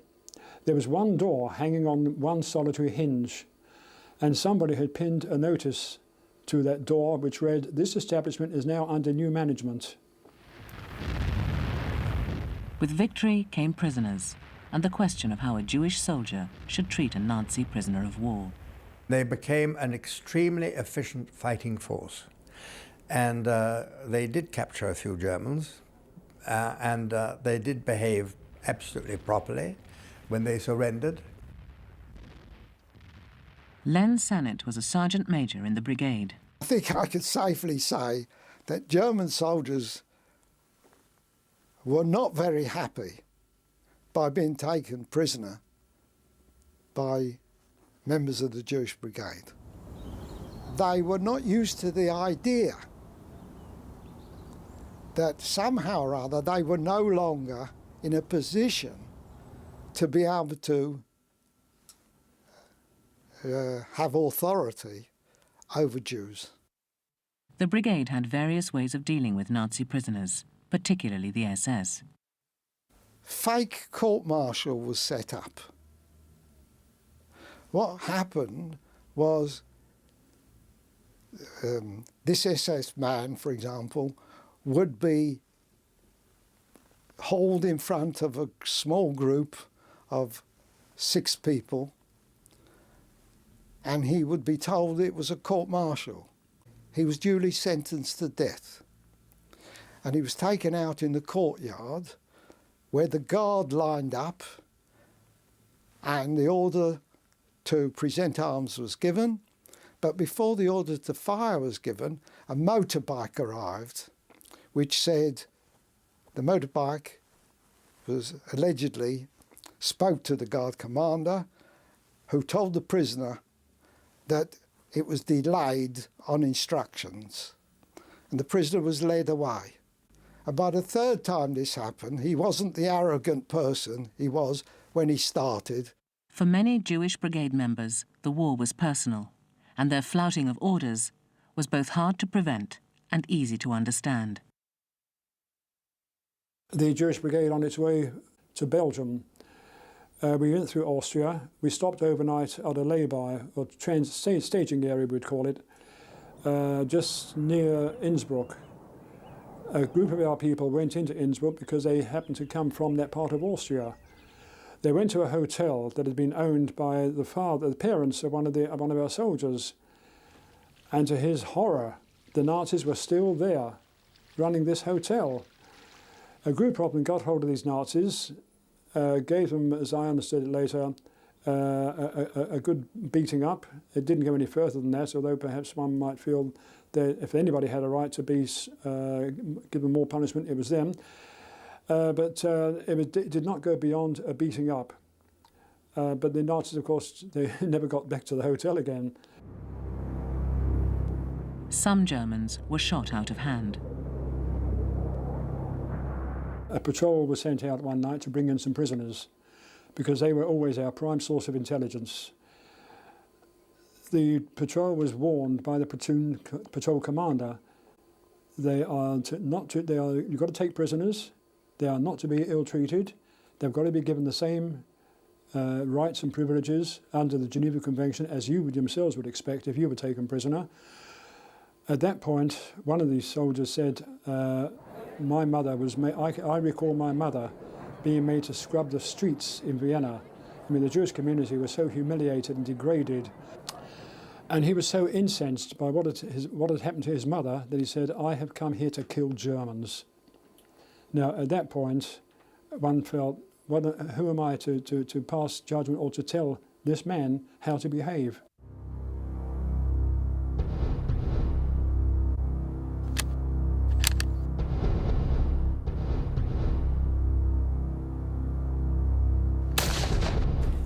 Yes, the executions were carried out in quiet, out-of-the-way places that were never disclosed. That was done very, very carefully, very discreetly, very unobtrusively, quiet, out-of-the-way places, usually in a little wood or a forest or somewhere, but certainly without any publicity whatever. It was never known what was going on until after it happened, and then nothing was done about it, nothing was said. Because my own feeling was that our neighbouring troops in other units of the British Army would be sympathetic. But the question never arose. It just didn't come up at all. But were any of the men's commanding officers aware that German prisoners were being killed? Being neutral, and I can't say whether I did or I didn't. I think it's as wisest of me to duck that question. Do you think that they were morally justified in what they did? Oh yes, of course, 100%. I think an awful lot deserved more that weren't caught. Because these people did not show any mercy at all to their victims. And I think that their deserts were just and well deserved. I don't have a problem with that at all. Others might say, well, you may never take the law into your own hands. I don't go along with that either. I think there are times when you have a right to mete out punishment. And I had no compunction whatever about the execution of Nazis who were caught after the war. There's a photo here of a family group taken just before the war of members of my family who lived in Poland. A nicer looking group of people I've yet to see. They were ordinary people. They were murdered, every single one of them. How can you explain that? To try to talk justice and mercy to people who have had their families wiped out is really asking a lot. And I doubt whether I could have asked that question. In early 1945, the Jewish Brigade found themselves on the borders of Hitler's Germany. A last push would take them across the Rhine and onto the town of Mannheim in the German heartland. The brigade was given the task, it was given two tasks. One, to push the line forward to get it in a better start line for the next battle. And the second thing was to occupy the whole battle area in preparation for the big next move forward, which turned out to be the last final push of the war. The strongest abiding memory I have of my time with the brigade was crossing the Rhine at Mannheim with the Jewish Brigade flag at the head of the convoy and what is now the Israeli flag being carried aloft on a jeep across the River Rhine. Victory brought elation and despair. What would they find as they entered Germany? By the time the brigade reached Mannheim, the rumours were rife that not a single Jew had survived. We came to the town of Mannheim, and there was an archway, and over the archway there was a sign saying Judenrein. A little shell hole through part of it. And as we entered, so the Germans said, "Oh, die Juden kommen, die Juden kommen." I can't pronounce, I don't speak German, so I can't exactly tell you what they... But they were very astonished, and more people crept out of a totally devastated city. And we came to the central square before crossing the Rhine. And suddenly there were about 200 people, and there was a scuffle. And from out of the scuffle came some people in Belsen garb, very gaunt, who fell down in front of my truck, because I was leading vehicle, and kissed the Mogim David. The war was over, but another struggle was about to begin. One that would set the Jewish Brigade against their own high command. All over Europe, the few Jewish survivors of the war were emerging from the rubble, or being liberated from the death camps. They had no homes to return to, no homeland that would welcome them. For many in the Jewish Brigade, there seemed a natural solution, a new homeland in Palestine, or rather a new Jewish state, Israel. And its establishment would require an armed struggle. So it also seemed natural that the best equipped Jewish fighting force in the world, the Brigade, should become a focal point of the campaign. Now the war was over, these split loyalties, which had hitherto been aligned closely with the aims of the British government, became more apparent. Brigade members were about to be faced with difficult moral choices. We knew there was going to be another battle in 1948 to establish a state of Israel. We had to be sure that we would have at least a minimal amount of equipment in order to be able to fight, because we knew it was going to come. And if we had not done that, if we had not done what we did, we'd have been helpless. Israel would have been overrun. There would have been, in fact, no Israel at all. Palestine would have been cut up into pieces, and the whole exercise would have ended in disaster.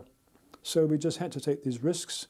We had somehow to come to terms with our split loyalties, and this is what we did.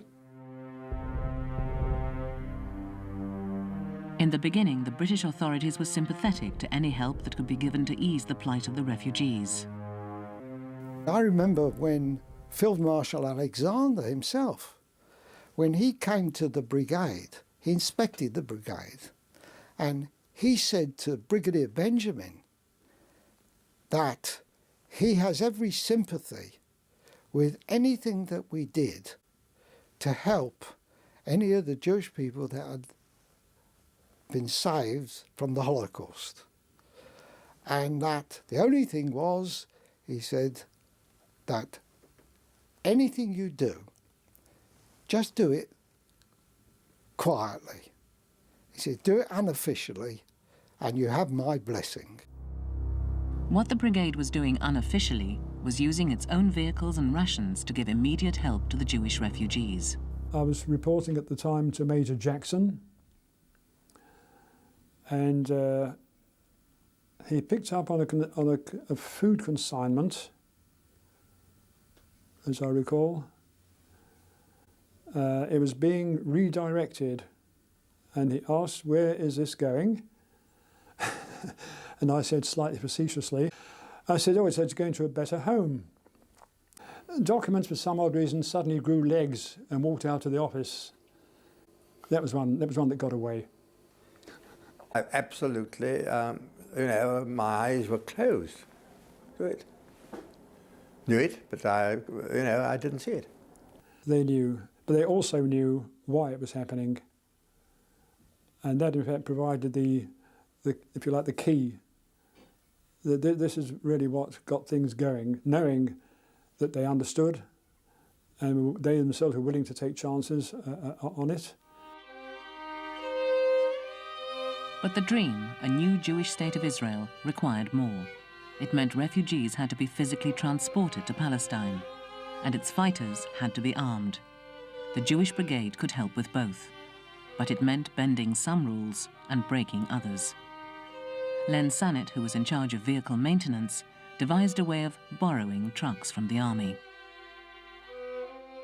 Part of my job was to bring call vehicles into my detachment for a general check-over and overhaul as necessary.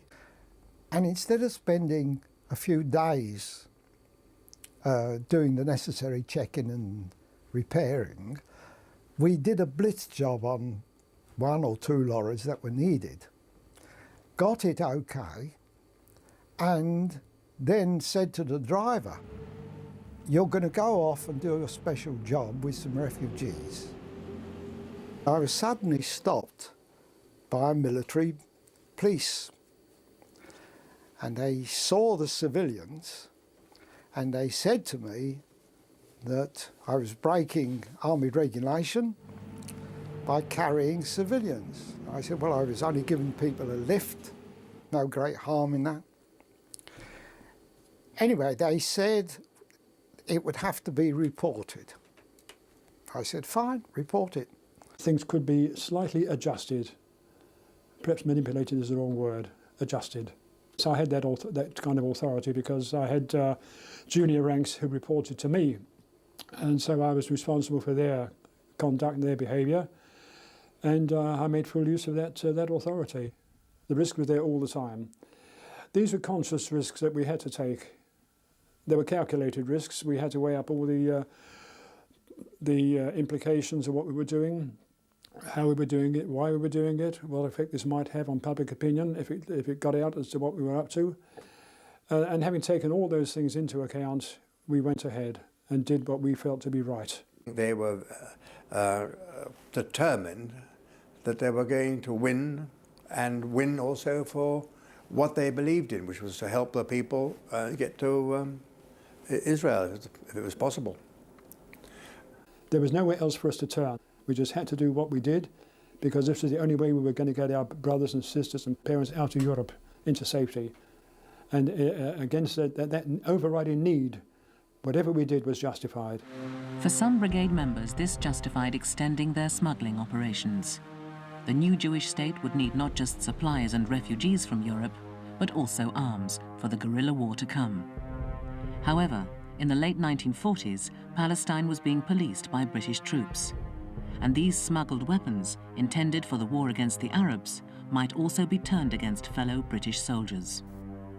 I personally felt very unhappy that the guns that were finding their way, that were being smuggled into Palestine, might eventually, and probably were eventually, used against British troops. I felt very unhappy about that. Had I been in a position to stop that transfer of that particular trafficking, if you like, I would have stopped it. The Jewish Brigade helped defeat Hitler. They also, legally and illegally, gave comfort and protection to many thousands of displaced Jews. But eventually, the British Army's patience ran out as the brigade helped smuggle refugees, vehicles and guns into Palestine. The brigade was disbanded, and many of its soldiers who sought to stay in the army found themselves transferred out of Europe. A sign some believe that the government was alarmed by the brigade's activities and extensive networks there. By March 1946, the Jewish Brigade was no more. Its impact, both during and after the war, remains incalculable. We had to break the rules because had we not broken the rules, nothing would have happened. Awfully difficult to justify any kind of unusual activity on the grounds that we ought not to have done it. Of course we ought not to have done it. We ought to have been good boys and behaved ourselves and just waited for the authorities to get off their backsides and do something about these hundreds of thousands of people milling around Europe with nowhere to go.